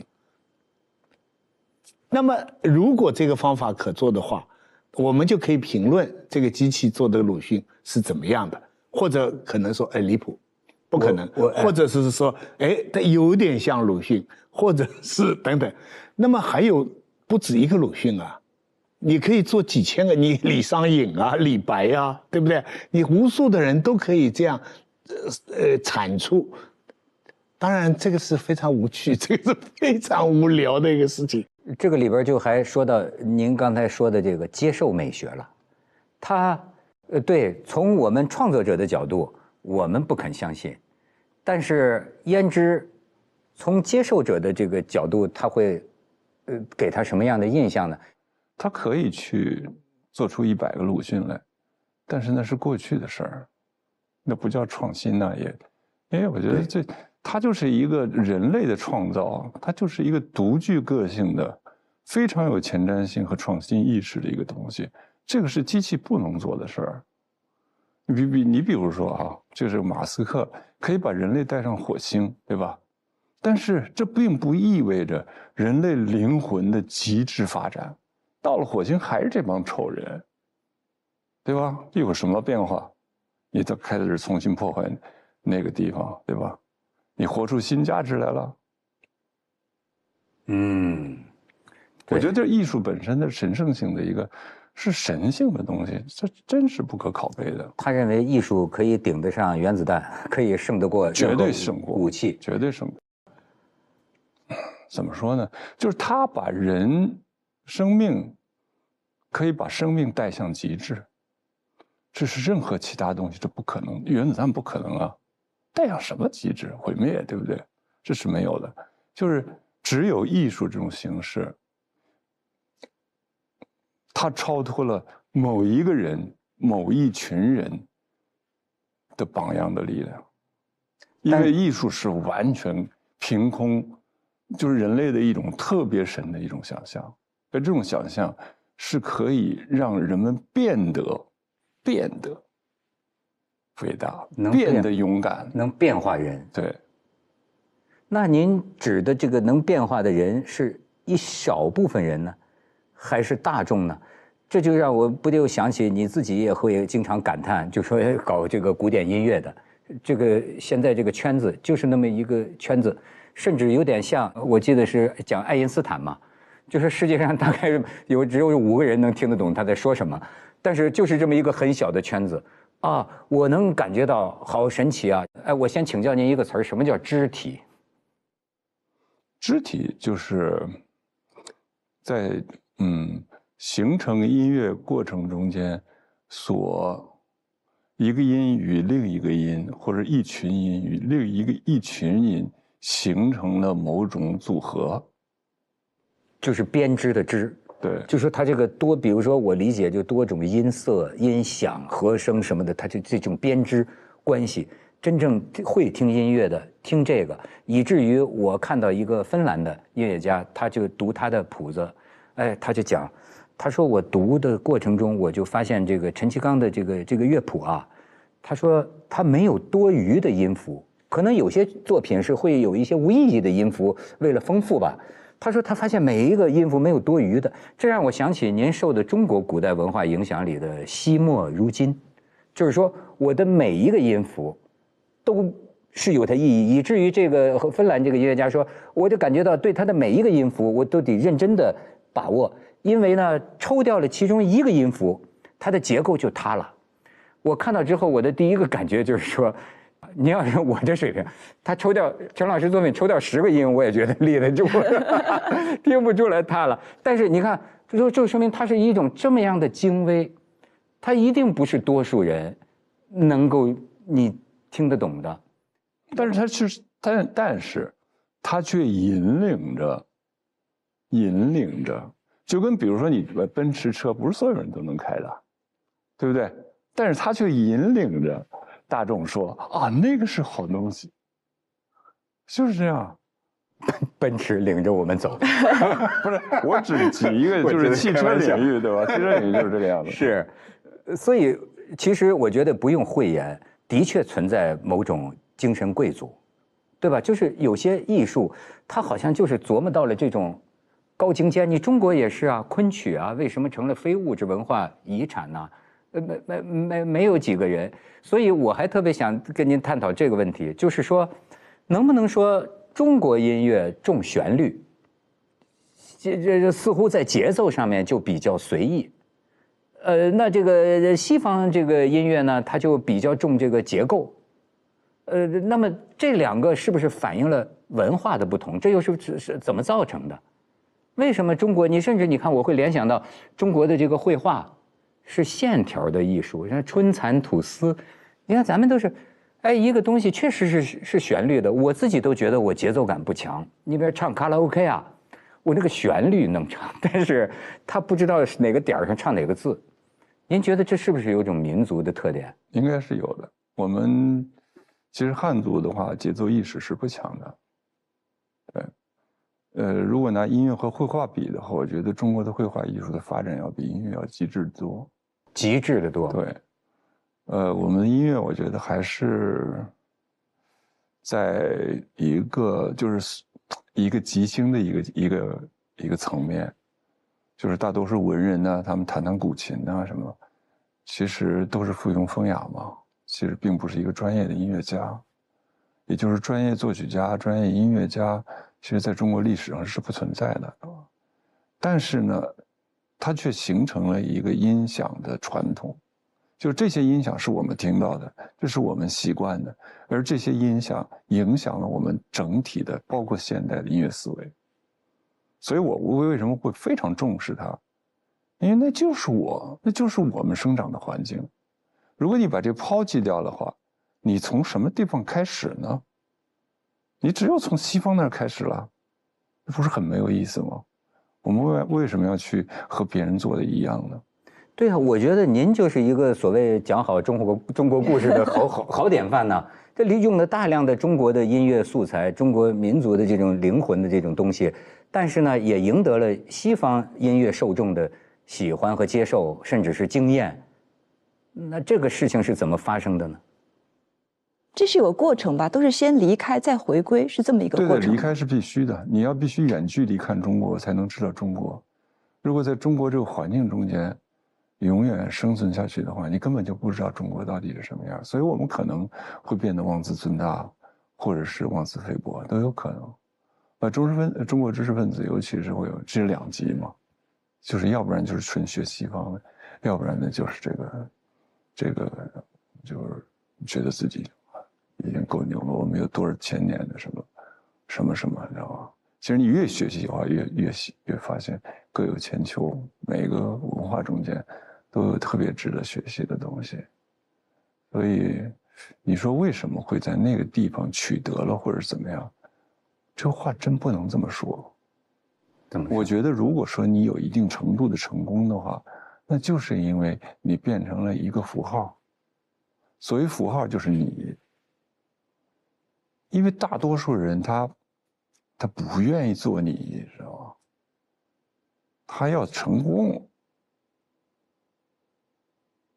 比如说我们现在做这个节目，我们要流量，对，这时候我们的节目的质量就必须是下降的，因为我必须要适应，对吧？某种市场的要求，适应市场的要求，对质量对，我们马就会下降。上播理查格莱特曼。适应市场的要求，你就变成了另外一个人，知道吧？反正不是你自己。但是你如果说坚持做你自己的话，我就是这样相信，我就是这个几十年我是这么走过来的嘛。也就是我从一开始去做人家的好学生，我真是希望做一个好学生，我可以在好学生中间脱颖而出，变成人人都喜欢的一个人。但是最终可能是我的性格和从小那个家庭教育，还有我们的社会生长环境所跟我们决定的台州的血统有关。对，摆脱不了。我就自然的要去做我自己喜欢做的事情，这是我受到的一开始肯定是打击。这也是一种奢侈，很多人根本没有这个选择。对，我就说，所以说运气还是在这里面占的。所以陈老师说那个特别好，他说他到法国就是一棵长到30岁的中国树移植到法国，然后再回来就是一个又移植回来的一个世界树。我觉得这个说他的音乐也特别合适，是吧？因为你没有文化的根之后，你是很难成长成一个大树的。但是呢，如果你就这么想，你肯定就是个三流作曲家。就这么想是指要用中国民族的东西，就是你如果想只有用中国才能成功，你肯定是个三流作曲家，因为你就是一个文化出口公司，就是一个拼盘啊，友谊商店。西的来点，中的来点，合在一起，为了让你高兴，也为了让你高兴，谁都不高兴。陈老师说的是您说的是艺术性、人性、心性是靠前边的，家国性反而是靠后边的。从艺术角度来说，对，我觉得家国性实际上是你，我觉得是人，一个作曲家或者一个艺术家，其实在哪儿生活，这不是最重要的，最重要的是什么地方，你可以找到自由，可以找到独立的可能性，这个时候。那个地方就可能是你的灵魂家园，也就是可能成为你的家。这个时候你创作出来的音乐，实际上你作为一个中国人，在台湾生长的一个年轻人，你必然带有那个地方留给你的所有，你真是摆脱不掉的啊！其实这只是不分高下，你知道吗？就是我们呢，经常把这个中国风格说的狭隘了，就必须是一个中国旋律。或者是中国戏曲，这才叫中国风格。实际上不是，中国性格，中国性格，中国性格就是我们刚才讲的，要煽情，要煽情还是要煽情，要煽情。这个就是它一定是与西方的那个绝对不能煽情进行了一个杂交，那肯定是这样的。所有成功的中国作品啊。就中国人写的作品，演出的问题就很大了，就是你不单是音乐了，你其他的艺术形式，比方小说，中国小说有没有可能不写中国故事，而成为一流的小说？那这个问题就是这样，日本人有对吧？就是这样的一个问题了，就是说它仅仅是人种上那是中国人。夏志清那时候批评中国20世纪的文学，就是说他们 obsession with China 嘛，就是说太痴迷中国了。那杰默森呢，第三那个后现代主义的理论就是说，第三世界的国家它必定是民族国家语言，就第三世界的文学必定是讲自己民族国家的语言。所以这个一正一反都是在强调一点，就是说。中国作家就像我现在写书，整个是讲，不管他们有心也好，无意也好，他们必定在讲中国故事。那现在的问题就是说，一方面一个很技术的问题就是说，如果这个中国人他不生活在中国了，他的余生也就一直在国外某一个地方了。那他有没有可能？他不写中国故事了，他不再像我们现在在海外流行的那些中国作家一样，要写几代的苦难啦，要写女权怎么样被压迫等等等，他不写这么故事了。有没有进入世界文坛被世界公认的？我反正在我的这个视野中间，我没有发现。其实这个它是个自然而然，就像陈老师这样的，你能脱离得了你的土壤吗？或者说你最方便借用的就是你在这个国家的一切经验，所以这个是不言自明的。反倒如果老提起来说呀，反倒我觉得影响创作的心态啊。但人最终都会回来，我觉得就是刚才你们讲的，我在想一个，就现在很多年轻人会特意的用一种非母语的语言来写作。后来我觉得我就很好奇，为什么一定要这样做？然后我发现，所有生活在海外的艺术家，不管是音乐家、画家还是文学家，他们在一个异域的环境里面会呈现某种失语的状态。这个失语状态很有意思，一方面你会很脆弱，因为你表达不了自己，不能很深层次的表达自己，但同时因为你在一个失语的状态，你的表达，一旦你表达，你会变得很大胆，会说一些你在母语的状态里面无法表达、不敢表达的情感。对，就像我知道有的那个留学生哈，谈恋爱的时候，有些那个就有点不知廉耻的那些狂热的那些情话，他要用英语说出来才自然。他拿必须的，对，他或者因为没有感觉，他没有感觉，对吧？他觉得拿中文说出来很羞耻。也不单是没感觉，因为中文没有这个表达的习惯，对不对？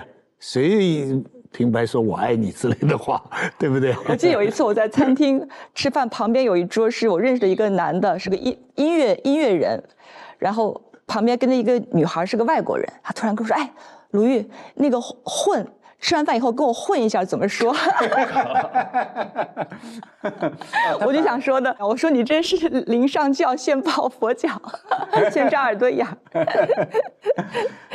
所以这个很有意思。你像咱们讲的这个，都是很轻快、很快乐哈。我觉得陈老师呢，还有就跟您的性格也有关系。他早年呢，他甚至就觉得啊，就说欢乐的音乐一般都比较肤浅，出不来什么好的音乐。他觉得好的音乐都得是忧郁的，文学都是这样，表演也是如此。大部分的好作品是悲剧的。对，因为人就是悲剧的嘛。啊，大家在座的人最后都是悲剧的呀。是因为这个原因吗？我们挣脱不了命运。可是因为悲喜同源。悲喜同源。因为我们逃不掉悲剧的宿命，那我们不是更加应该抓住一点非悲剧的东西吗？可是为什么人类对那个非悲剧的东西没有感受啊？就是这个还是生活本身给予你的，所有的回忆中间都带着悲伤。所以呢，我想让他们找了个照片，我因为这张照片引出我一个问题，你看他这个出来谢幕。你可曾见过哪个作曲家就是怎么像？我觉得为什么当时您是这么一个好像后面是鱼龙是吗？是，这是像是什么表情啊？因为那个是在雨梨去世以后不到2个月的时间，他们演《逝去的时光》，专门请我去广州，然后大家都特别有感受。哦，哎呦，那真是对不起了。上台谢幕的时候，你看雨龙那个姿势。哎呦，真的是，当时您就是想到了雨梨，对，抑制不住嘛，因为这个时候场景就是这个样子，整个排练的过程啊，因为以后在他去世之后，每一次听音乐会的时候，我都有一种对不起这种感觉，是吧？对不起儿子，对，对不起，就是我还在享受，我还在享受人生。这种感觉，这徐老师知道吧？我觉得可以，对我们是对很多生活中遇到变故的人呢，是一个怎么说呢？是一个安慰或者一个辅助。真是这痛失爱子啊，那是多大的打击！但是我也觉得您到今天居然说出来了，说时间真的可以治愈一切。是的。不管多么痛的损失，时间都可以治愈吗？但这个痛本身它是深深的留在心里的，只不过说你不可能天天都生活在这个氛围之中，停止了你的这个继续的生存的这个欲望和生存的可能性。而且很多事情你可能正是在这种感觉中间，你才做得更好。为什么？我的好多作品悲喜同源什么都是因为他呀。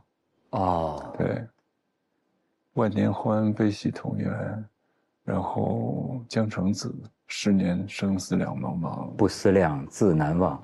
对，都是深有感，有感而发嘛。那这也就是中国性嘛，我们所说的，对吧？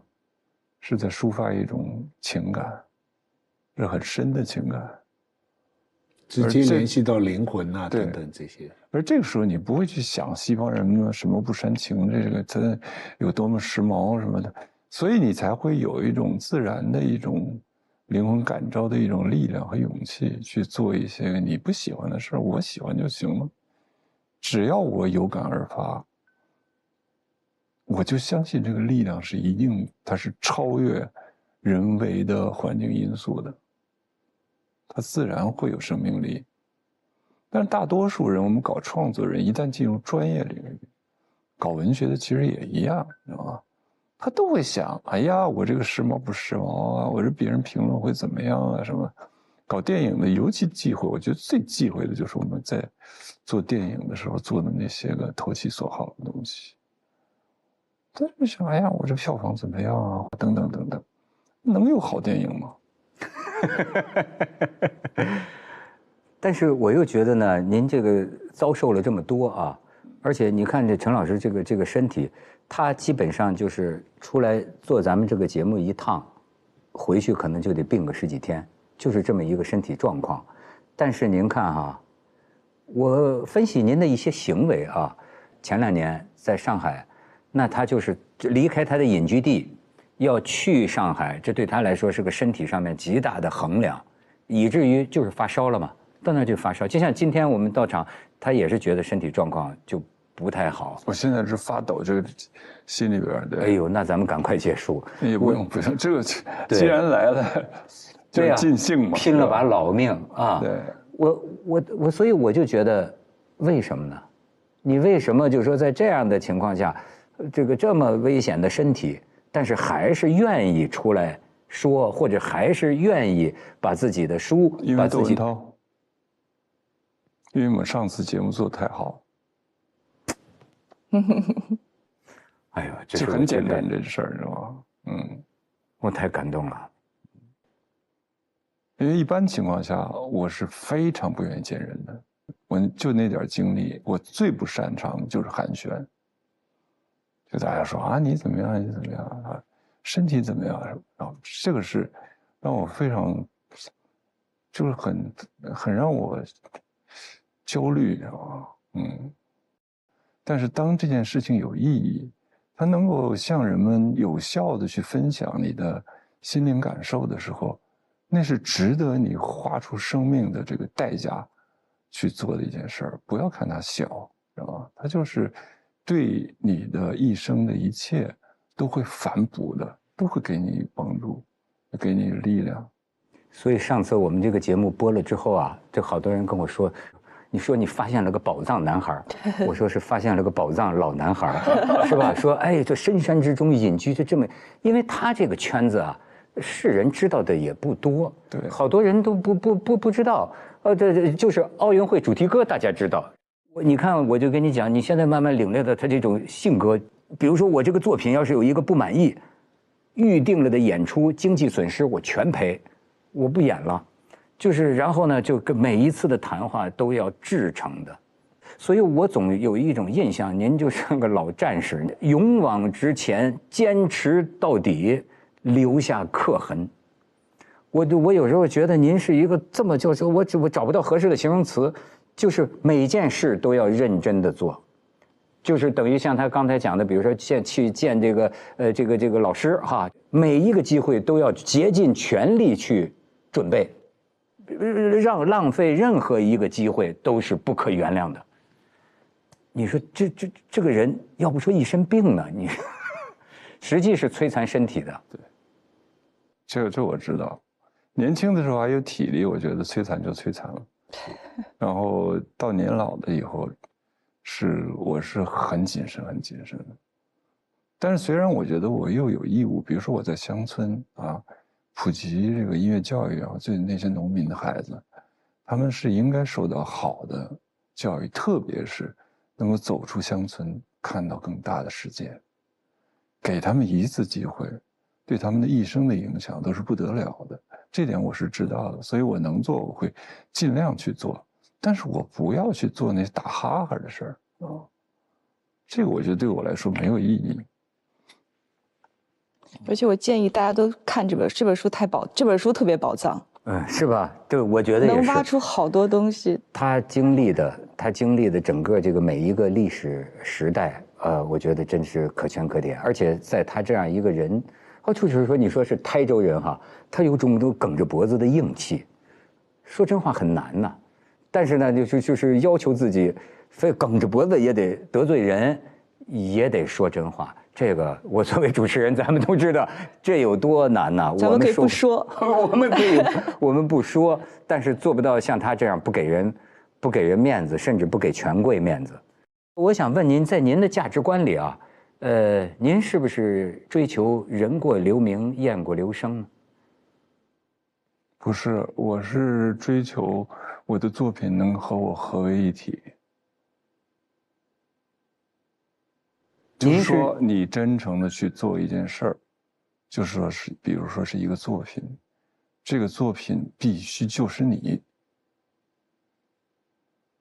这个时候等于是你的永生，而不是雁过留名。因为留名用什么办法的可能都能成功，对吧？但我不是这样的，我就是想做一件事儿，所以一般来找我的人，他们都害怕，我知道。他们都害怕，怕什么？拒绝，我肯定拒绝，99%的拒绝。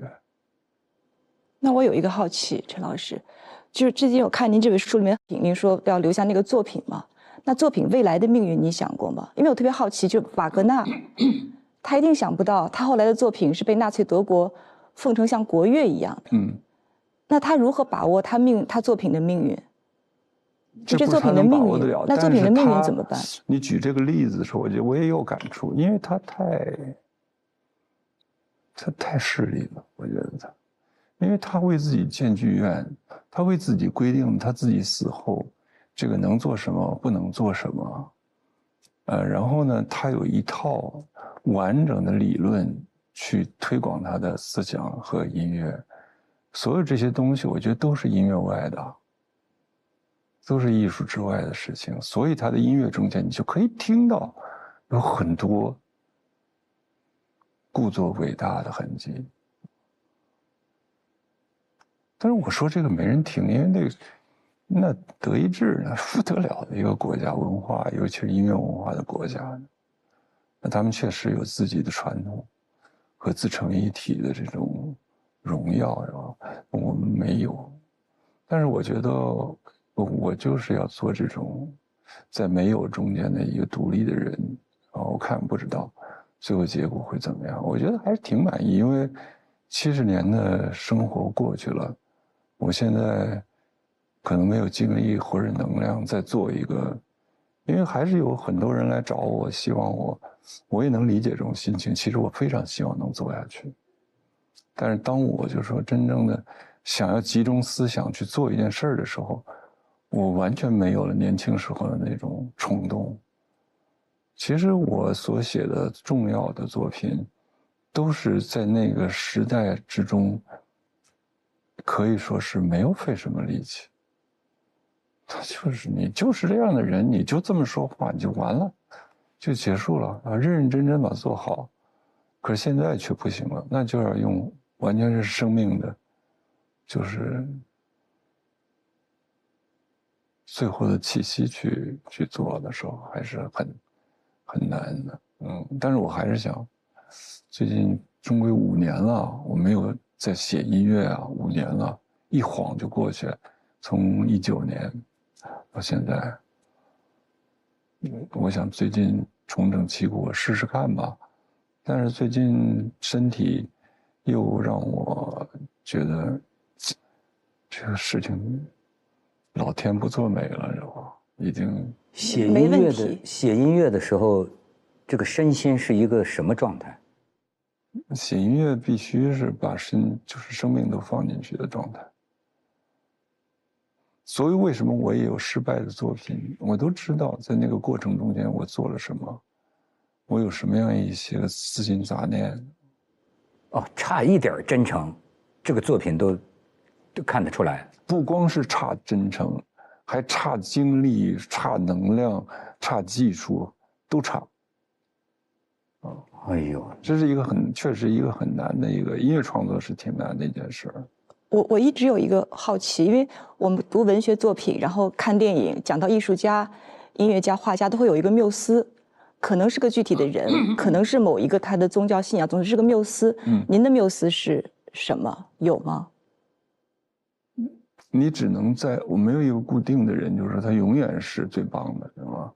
只有相对的时候，或者是我在听到这个作品的时候，或者在这个人的这个时期，比如说斯拉文斯基的他的最著名的什么《春之祭》《火鸟》啊这个时期啊，也就是1913年前后这些作品，然后这个拉威尔、这个达芬尼斯啊这些作品，这是比较就是特别让我五体投地的作品。然后其他的作品你会觉得就此时彼时会有不同的感受。但是实际上我觉得说到这个伟大的音乐历史中间的伟大的人物，莫扎特是个天才，可以信手拈来去说出一些很灵动的话来。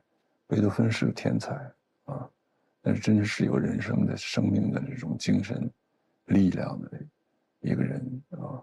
所以我说这个，但是您没有讲什么任何当代音乐家的、现代音乐家的名字。我讲到一个李盖提，你知道吗？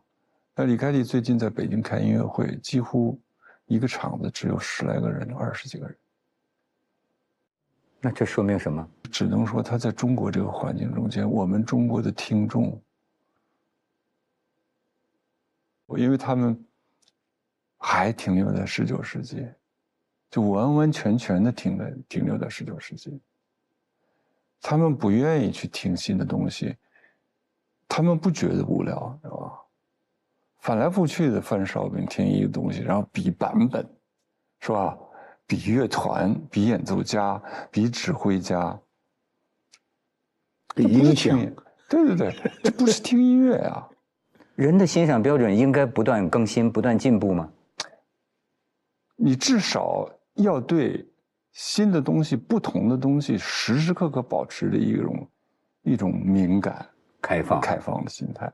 但这个利盖蒂，如果他们的营销策略一换的话，估计听众观众会成倍的增加。在上海就很好。但如果说利盖蒂他是给这些电影做过或者不是做过配乐，是这些电影用过他的乐曲的话，肯定很多的那个乐迷还有电影迷都会蜂拥而至。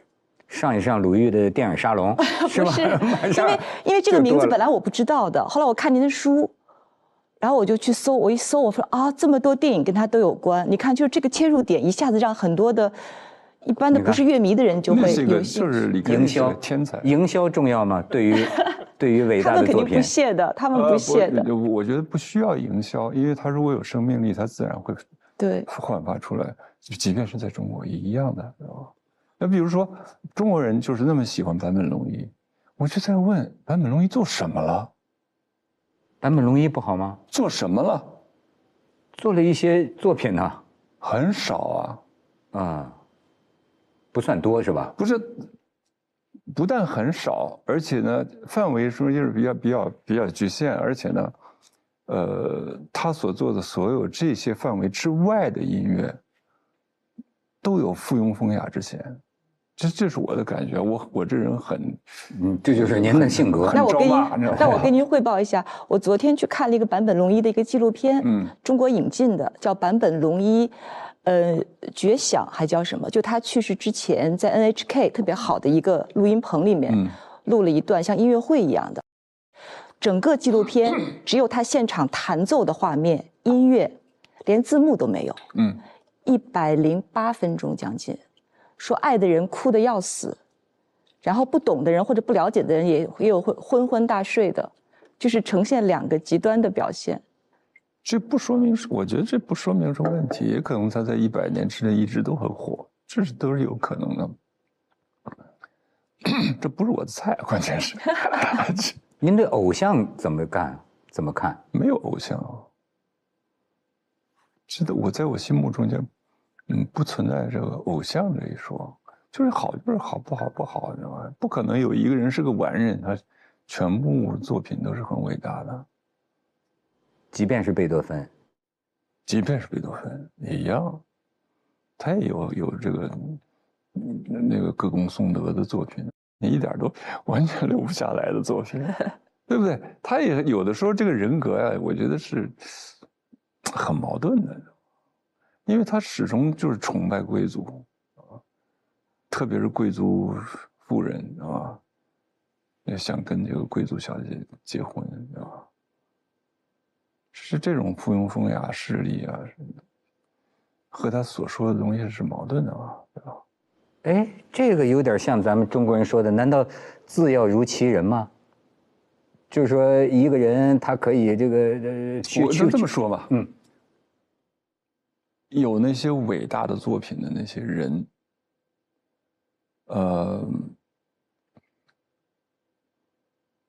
他本身一定是一个伟大的艺术品。他的人，陈老师这个话印证了我一直思考的中国古人为什么说“士必先弃时，而后文艺”。它可以有瑕疵，但它必须是一个伟大的艺术品。就是它必须是一个像艺术品一样的人格，而且要小心。所谓它那些瑕疵，可能不是瑕疵，而只是你不理解。那我们当代人会有一个问题，就是我们要不要把这个艺术家和他的作品区分开来看？因为我们当代人的问题是什么呢？我们无法知道他的作品是不是终极伟大，是不是真的有生命力，所以就我们可能碰到了一个大家怎么评论这个人，对吧？这个争论也很厉害，但这个东西和我们所说的伟大的艺术家根本不是一个层次，还没有进入这个层次。我经常说王尔德这个人，对吧？那伟大的戏剧家，然后文学家，不得了的一个就是大才子，对吧？写了那么多剧，然后最后有这些遭遇，最后逃出英国，在法国生活了最后那些年，但是100年之后证明他的行为没什么错。所以关键是时间。对啊，所以今天我们在评价一些艺术家的时候，说这人怎么烂什么的，他不是烂呀，他真不烂啊，他只不过是比你强太多了，你不能理解。但你知道，有时候我们会特别割裂，因为我几年前在巴黎的蒙田大道旁边，一老头干瘦的，在那讲法语，声音很大。我一看，我说：“哎，这不是波兰斯基吗？”啊，作为观众，我内心其实是有割裂的地方的。一方面，我喜欢他的作品，但同时他的生活当中那些事情，我没办法去忽略不计。我觉得太近的人，我们真的还是无从评价，太近了。有没有永恒的艺术品？我们没看到，因为我们需要时间嘛。这个时间，人类的有效的生存时间还太短，对吧？我们看到什么3000年、4000年，这个说不上永恒啊。还需要很多时间。但是我理解陈老师的这个艺术观呢，就是坚持你自己，做你自己至诚的想做的、想表达的东西，然后呢，让时间来检验你。那可能这人早已经灰飞烟灭了。当然了，是吧？肯定自己是不知道的。自己是不知道的，就是自己这辈子算是怎么回事儿。但我们自己短暂的一生当中，什么东西是终极信仰的呢？是王权，是大亨有钱。如果这样比较的话，我宁可相信，我宁可崇拜这个洛丹的雕塑了。他把一个人，不管这个人你喜欢不喜欢，在一大块石头里这么雕出来，那你其他的伟大的人物，你能做到这个吗？所以艺术的这个可能性，你刚才说这个改变世界、原子弹等等，我不知道，但是它至少给我们一个信仰。你其实就即便你是一个乌合之众之一，对吧？你不是也要去看电影吗？对吧？你也去看戏啊，你也读读书啊，读读小说呀、金庸啊什么的，大家都有这种需求。这些东西其实无形中间对每一个人都是有影响的，而且影响的很深很深啊。然后我们又会反过来说，就说这个艺术就是个娱乐啊，可有可无。艺术绝对不是可有可无，它的力量绝对大于其他的一切。就给予我们每一个人，我们在座的4个人，我们从小所受的文艺作品的影响，无论什么形式文艺作品，难道少吗？我们今天变成这个样子，和文艺作品有多么深的关系啊！塑造灵魂。对啊，所以我对那些就是看了艺术作品，然后又说你他妈这帮戏子什么的，我觉得我很悲伤，你知道吗？真的很悲伤。我只说这个，你说人家是戏子，他如果说真是一个很坏的人，你愿意说他，那也是你的问题，说不定他并不坏啊，只不过他作为人来讲，他可能七情六欲和你的不太一样，但是他们能够为人类所做的这些个，无论是服务还是贡献，都是不可或缺的，都是社会的发展或者人类文明发展最重要的一些因素。所以我们比如说我们做这期节目，对吧？这节目我们虽然不是文艺作品，但是我们都是拿自己的心去与这个听者对话的，对吧？这个就它自然就会有力量。如果你在这坐着跟打哈尔说，我这话不能说，我那话也不能说完对我没好处。如果哪人看了以后，说不定要怎么着我啊？这样的话，我们的节目就变得毫无生气，没有任何质量了。真的，我们3个是用心在说话，陈老师我觉得是用用生命在参加咱们这次圆桌派。我觉得就是我说大了，不是我真的觉得您的这种至诚啊，让我真的是好感动啊！你不要煽情，我所以说一定要煽情，你要克制情感。哎呀，我真的觉得，所以这样的情感真的是发自内心的。我看他说话，我心里就在担心，他简直都气若游丝了。你不要在这掉眼泪啊！我认识你这么多年，我还没见过你那个节制是高贵的，高贵。一节制下来呢，也许我们没有勇气说艺术是最伟大的，但是至少客观的来说，人类以来有4种活动是无法彼此取代的，一个是经济、政治、军事都是经济的延伸，第2个是科学，他要找寻事情的真相，第3个是宗教，人类永远他们要假设一个道德的追求，第4个就是艺术。这4样东西，人类到哪天，它一直在哪天。对，所以说刚才这个听陈老师讲，为所谓的戏子哈，实际是灵魂工程师，说了这么一番话，我觉得也需要加一个附注，得是陈老师这样的艺术家，做出的是营养人们心灵、营养人们灵魂的那些作品的人，我们对他们应该有更多的理解。特别是我觉得就这么一个，我觉得他的一切，他的生命就反映在这儿了。这家伙呕心沥血是吧？气若游丝，还在想着如何能够追求自己跟自己的作品合一。我觉得您这个人呐，就是让我有一个特别的感觉，就是您活得特别深呐，一步一个脚印。你看他这书，你就能感觉到，是每一件事情啊，我就觉得像这个在钢铁上镂刻一样的那种，给我那种感觉。您是一个追求要留下痕迹的人吗？我写这个回忆录的时候，实际上是有想法的啊，我并不是在写一个我个人的简单的历史，所有的章节后面都是有隐喻的，就是我很想，就是通过我们这个100多年的历史，从我父亲那清代末年嘛，然后到我这100多年的时间，所发生的事情，对比我们当今社会人们的方方面面的追求啊，然后国与国之间啊，这个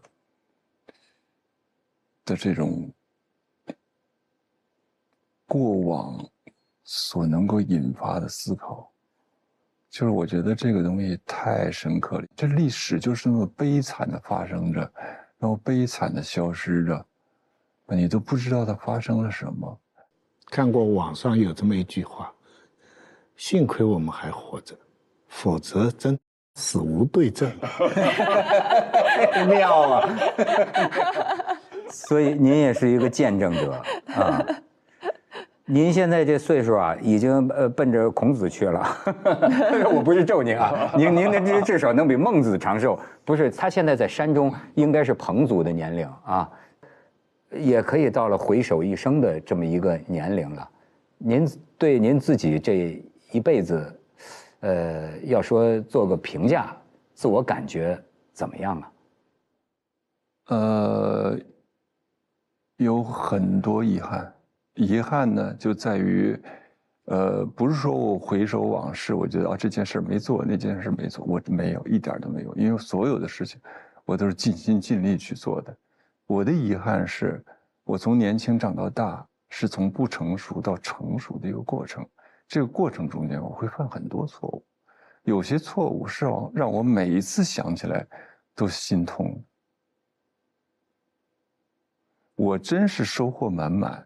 但是呢，还是留下一些遗憾，即便是非常小的，比如说我在最困难的时候，到同学家去居住，然后呢，没有给人家足够的房租。这是我想起来，我觉得，你怎么可以这样，对吧？事情不大，但是，我只是随便举一个例子啊，这种例子在年轻的时候，在你穷困的时候，是很多的啊。您觉得很对不起，就不符合你后来逐渐明白了以后的做人的那些信条，也就是你不可能一辈子都统一的像一个人一样。我后来的要求就是这样，就是不管在任何时候，任何人听到我说的任何一句话，与前面10年前的不能矛盾，一定是像一个人说的。您会有很多不能释然吗？做错了肯定会有一些遗憾的，对。比如说对儿子的教育啊，这些缺失，是永远的遗憾，不可挽回，对吧？如果我能够更宽容一些，对吧？不要有那么多父母的这种望子成龙的要求，不是更好吗？可惜，无可挽回，是吧？会经常现在沉浸在这些往事的痛苦当中吗？有时候想起来的时候，很难免要想嘛。有时候早上清晨醒来，然后一想啊，不在了啊，不在了，这时候就会有这种，这失独老人，这是必然的，这是摆脱不了的。您现在的这种生活，外表上看有点像陶渊明，但是您正好可以说说。是陶渊明那样的心境吗？在这种黄泥岭那样的环境？不是，不是，因为世俗本身它根本就不容你躲开啊。尤其当今社会，网络那么发达，你怎么可能一个人在一个角落里不知天下事，对吧？总是会有烦扰，即便看到一条新闻，啊，你心中还是会有波澜。对，就是即便是国际事务的新闻，你都会心里想，啊。这个人类真是没救了。但是像我们老说心远地自偏，那反过来是不是也成立？就是地偏之后，心自然就会远。会的，这会的，因为那中国还是一个新的环境。我就说，像法国是个环境，中国是个环境，黄泥岭也是个环境，在那里边你能体会到的，和在外面体会到的完全不一样。你没有饭局，首先是吧？还有短视频。有短视频，但是比如说电话，我是绝对不接的，无论谁来电话，我都不接。陈老师听播客，是吗？对，我听播客。他是这么不容易啊，从千里迢迢从他的隐居地啊，上次我们是到您那儿去寻访您了啊，来到了我的隐居地，我们没办法，我们隐居在节目里，我们大隐隐于市，不是我们隐藏在我们的面具后头，只能在心里倾慕陈老师。我真是认同观众朋友跟我说的，我在最昌的黄泥岭找到了一个宝藏老男孩，哎，与我心有戚戚焉。特别是今天您这样来，我真是太感动了。我觉得你十几天病啊，我得内疚十几天。没事没事，我也很感动，你们能够请我来上这么一个有质量的节目。哎呀，在您面前谈不到质量，得有您那样的精神，才能做出有质量的作品来。学习了，学习了，谢谢陈老师。您看，我怕细菌传染您，我都不敢跟您握手。我们刚刚都已经握了，是吗？那我也要握一下。谢谢陈老师，真感谢啊。好，那咱们赶快，陈老师休息吧。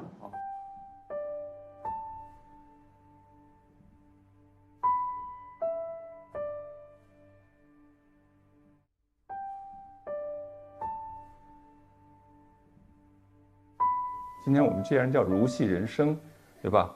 先简单的介绍一下如戏人生将要在18号演出的这个音乐，我已经非常荣幸的于昨天把它给取消了。昨天我们是第一次排练，排练之后，我觉得这个音乐没有达到我自己的想象，里边还有很多不尽人意的地方吧，应该这么说，或者说一些错误。我不能允许自己做一件自己达不到自己标准的事情，所以这个损失非常大。因为这样做的话，我们牵涉到了所有联合委托方，对吧？各个国际的4个方面，然后牵涉到出版社，牵涉到乐团，牵涉到已经做的所有的宣传，牵涉到大剧院乐团在美国的巡演的各个剧场，都牵涉。但是，我觉得在艺术面前，没有什么可讨论的，其他一切我就说，我负全部责任。这就是如戏人生，就是不要把所有那些行政的东西看得过重，那些东西都可以解决，但是艺术那是梦想，梦想是不可以打破的。就是说，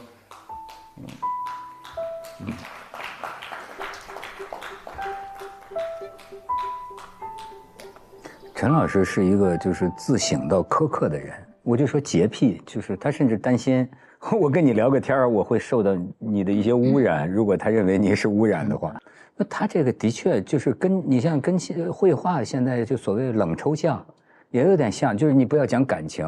那西方的这种就好像，当然他们也有他们的理论，认为所谓世界的本质不应该容有我的这种东西，就是解析出世界的基本原理。他们好像是科学的那么一路，理性在他们艺术创作中间，理性非常重要，这比我们要重得多得多。中国人不太讲这个，中国人还是重感情，对，重抒发，重抒发感情。但是在各个艺术门类当中，音乐中国古典是最弱的，相对来说。是吧？因为留不下文献嘛，这是最难的。你绘画就留得下，对吧？绘画东西很多，对啊，建筑也有很多实证，文学更好，但是音乐音乐留不下。再加上我们留下来的东西，你可以发现，我们的留下来的东西还比较，说原始不太合适，说初级吧，因为我们完全没有节奏记谱，就是你在记一个音乐的时候没有节奏。你让人家怎么样去知道你这个音乐是怎么样演奏的呢？哎，这怎么形成？为什么我们不重视这个节奏呢？可能和中国古代文人的那种气质是有关系的，因为我们不走齐步。齐步走，就是中国古代文人没这个习惯。你就是大臣上殿，他也不齐步走啊。啊，它也不是踏，不是这样走的，对吧？啊，那么这个军队的这种感觉，其实在中国是很少，应该说这种起步走人很晚。然后我们的这个庆典，然后也不是这种，就是有大规模的音乐相伴的，因为我们当时只是有几个可以能够听得见的音乐，声音都非常小嘛，所以起不了什么作用。所以最多还是文人自己在房间里头一个人就是自娱自乐的东西，而且也不及匈奴啊这些游牧民族的，他们马跑啊，这个好像音乐感也多一点。而且他在旷野中间的那个音乐的声音也会大。这可能有关系啊。我们是散散漫漫，而且乐器也很多是他们那里传过来的，胡琴、琵琶，对不对？我觉得戏曲音乐中国是很有特点的。是吗？当然，我们戏曲音乐没有记谱啊，这是我们的缺陷，就是我们没有一个严格的戏曲音乐的记谱。但是我们有失传，这是也非常厉害。但是失传时间也200多年了，时间不是很长。他说戏曲，你看就是那个拉胡琴的，他看着这角儿，你要唱几拍，对，他是没有一个规定性。不，那不跟爵士乐一样吗？对不对？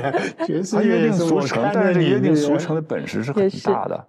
他那是那个鼓诗是节奏的灵魂，就是我怎么敲，大家跟着来啊，我多快，我多慢，我什么时候起，我什么时候停，靠鼓。对，这个古典的节奏在中国传统的戏曲中间非常丰富。哦，戏曲节奏感好，非常丰富。咱们奥运会开始不都是打鼓吗？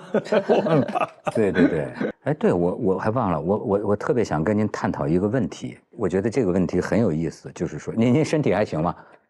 他讲了2个小时，刚想起来。对，不是，我们那次采访完您之后啊，又去到苏州啊，找了一个昆曲的老行家，他就讲到一个现象，你像我们呢，从来没想到过这件事儿，但是我注意到您在采访的时候，您提到过这个，就是说他在他的作品里面有这个昆曲的这个唱腔，他讲到他说，哎，要怎么唱的话就倒字了，这个倒字，我们到苏州跟这个昆曲的这个老师啊，他一讲我才就是戏曲唱的每个字，他在音乐当中这个字的发音的声调，也是要跟你语言当中的这个声调是一个调的。就等于他，当然他说的是苏白，他说要这么说，流行歌曲都是字都倒了的。他说我们听着就很不舒服。你比如说大海，那打怎么就是打呢？你应该是大海，对吧？就是他管这个叫倒字。哎，我就觉得这个问题很有意思，就是说当时中国的音乐人他接受西方文化的过程中，因为英语歌曲，英语没有这个东西，对吧？那么你看，他把这个曲调谱在汉语的词上面，它不吻合的地方，其实也就这么很生硬的，就这么弄了。所以说，导致现在的流行歌曲，其实应该说从戏曲的角度，都是倒字的。您觉得这算不算是当年，就是比如说100年前中国接受西方音乐文化的时候一种生硬的照搬呢？也不完全，因为我们在学作曲的时候，关于倒字的问题还是很强调的。但是呢，这个事情呢，它只能是相对而言，不能绝对化。而在中国戏曲中间是相当绝对化的。而且它那个用的是中州腔，就是它不是我们的普通话的意义上的这个咬字，所以它的咬字特点也不一样。如果今天人听戏曲，你听得懂吗？你不知道它唱什么词，对不对？它不倒字。但是你听不懂，因为这离我们的时代其实已经相对的比较远了。但是我们的现代的歌曲中间也非常强调，就是在教育中间是非常强调这一点的。李杰夫，比如说李杰夫这个作曲家，他写了很多诗词啊什么的，他很注意这个，就是我们听他的歌，我们能听懂。就是他都吻合他说话里边的这个声调，有的是不太倒字，有的是倒字的，就是，就等于你像当年这个宋词，他这么唱，他谱成曲这么唱，它每一个字也是符合，当然他说的当时不知道是哪一种方言了，但是也是符合那个方言里它的声调的。您觉得应该讲究这个吗？应该正音应该讲究，尽量的让人听懂。这个听起来是很合理的，对吧？就是说你一种语言，你的声调出现在音乐当中的时候，它应该还是这个声调，听起来感觉很正宗。就如果说你本来应该是高音，就是这个声音往上扬的，然后你的音乐走向是往下降的，那就是最容易让人完全不理解你在说什么。比如说我这个《江城子》里边，10年生死两茫茫，对吧？我尽量让人家听懂，但是还是有人可能是听不懂的。但如果你是写的话是10年生死两，可能会他会听成另外的词。那李杰夫的话，比如说我们走在大路上，你听清清楚楚说什么啊？对吧？你知道我们是共，那窝的出来你都不知道是窝头还是什么。所以凡是听不清的，凡是没听懂的，都是语调和那音调是别着的。所以我觉得这陈老师他把这种戏曲的这种放在这个等于说交响音乐作品里啊，带来的那种感觉，我就觉得我要是个法国人啊，我觉得我会好喜欢，就我会觉得好特别。但是这种表现力我能理解，他们说词是听不懂，但是呢，就人类共同的忧愁、悲伤、喜悦，这个我们听得出来。哪怕你是但是感情是人类共同的。期待陈老师接下来的作品。期待，哎呦，您如果能接下来的作品，我觉得最欣慰的就是证明您身体还行。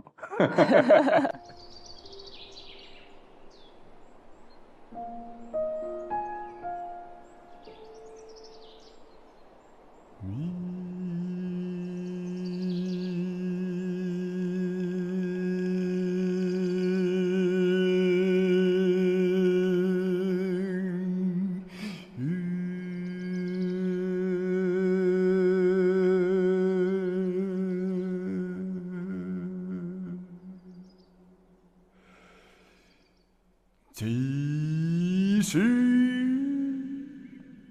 有89万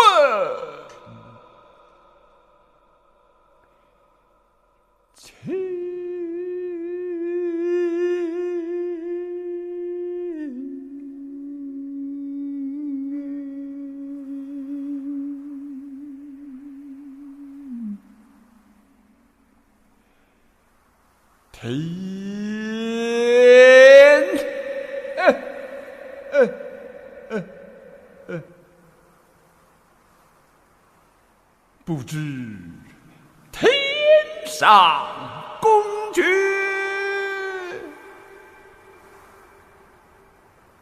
今夕是何年？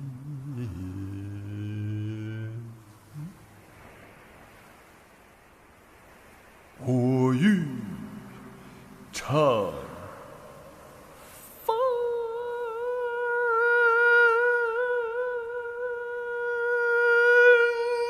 归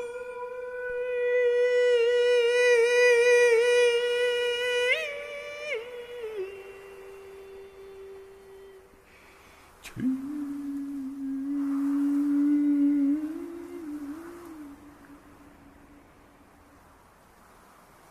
唯恐琼楼玉宇，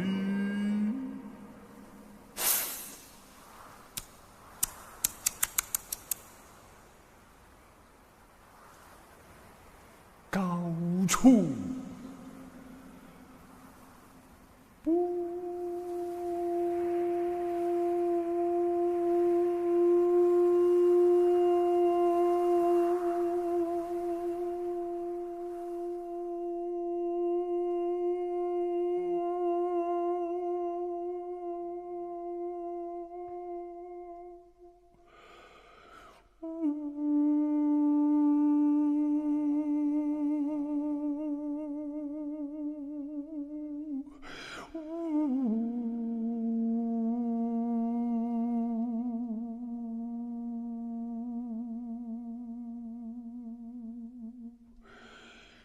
深海。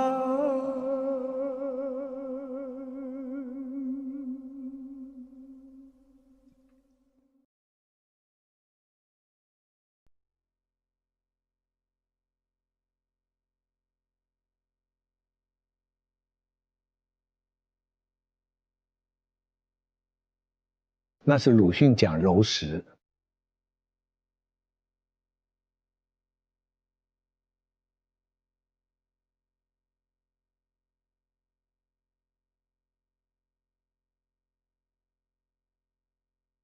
布料子的幻想交响乐。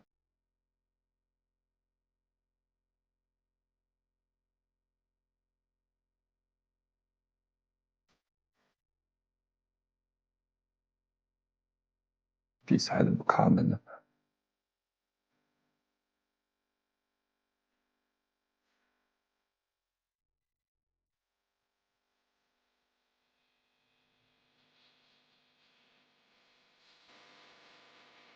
后来就比较喜欢拉赫玛尼诺夫。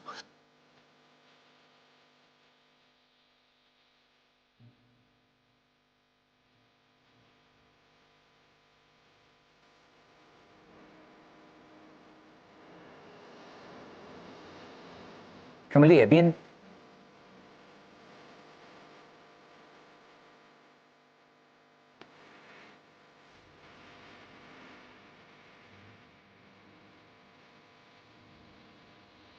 肖斯塔科维奇啊。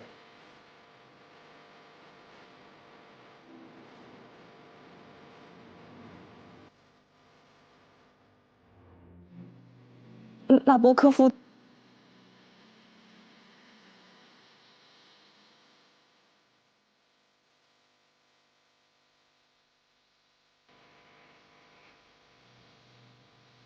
你们别忘了赵无极啊！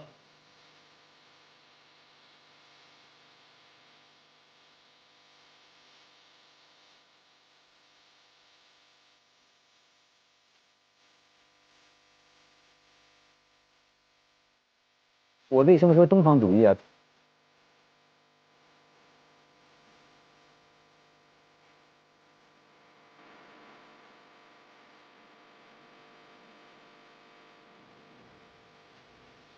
杰默森的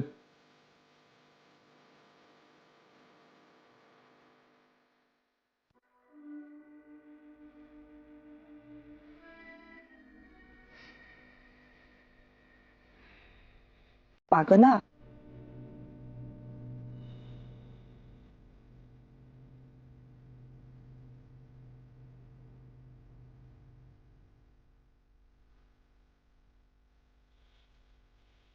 比如说斯拉文斯基。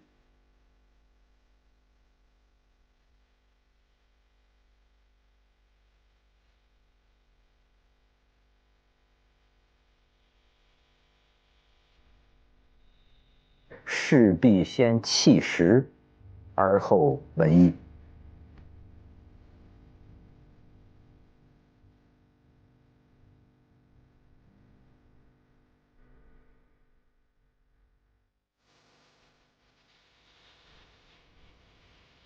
然后这个拉威尔。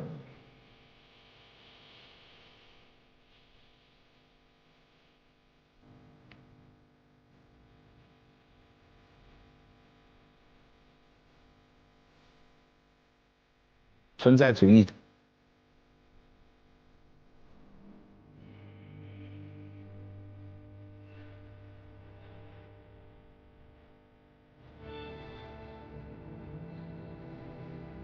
新小说派。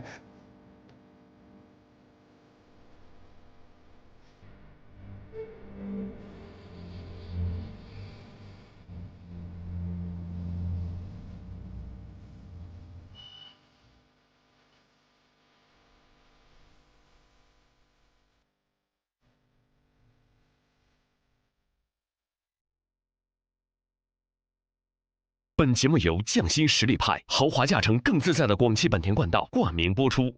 本节目由怡宝至本清润菊花茶联合赞助播出。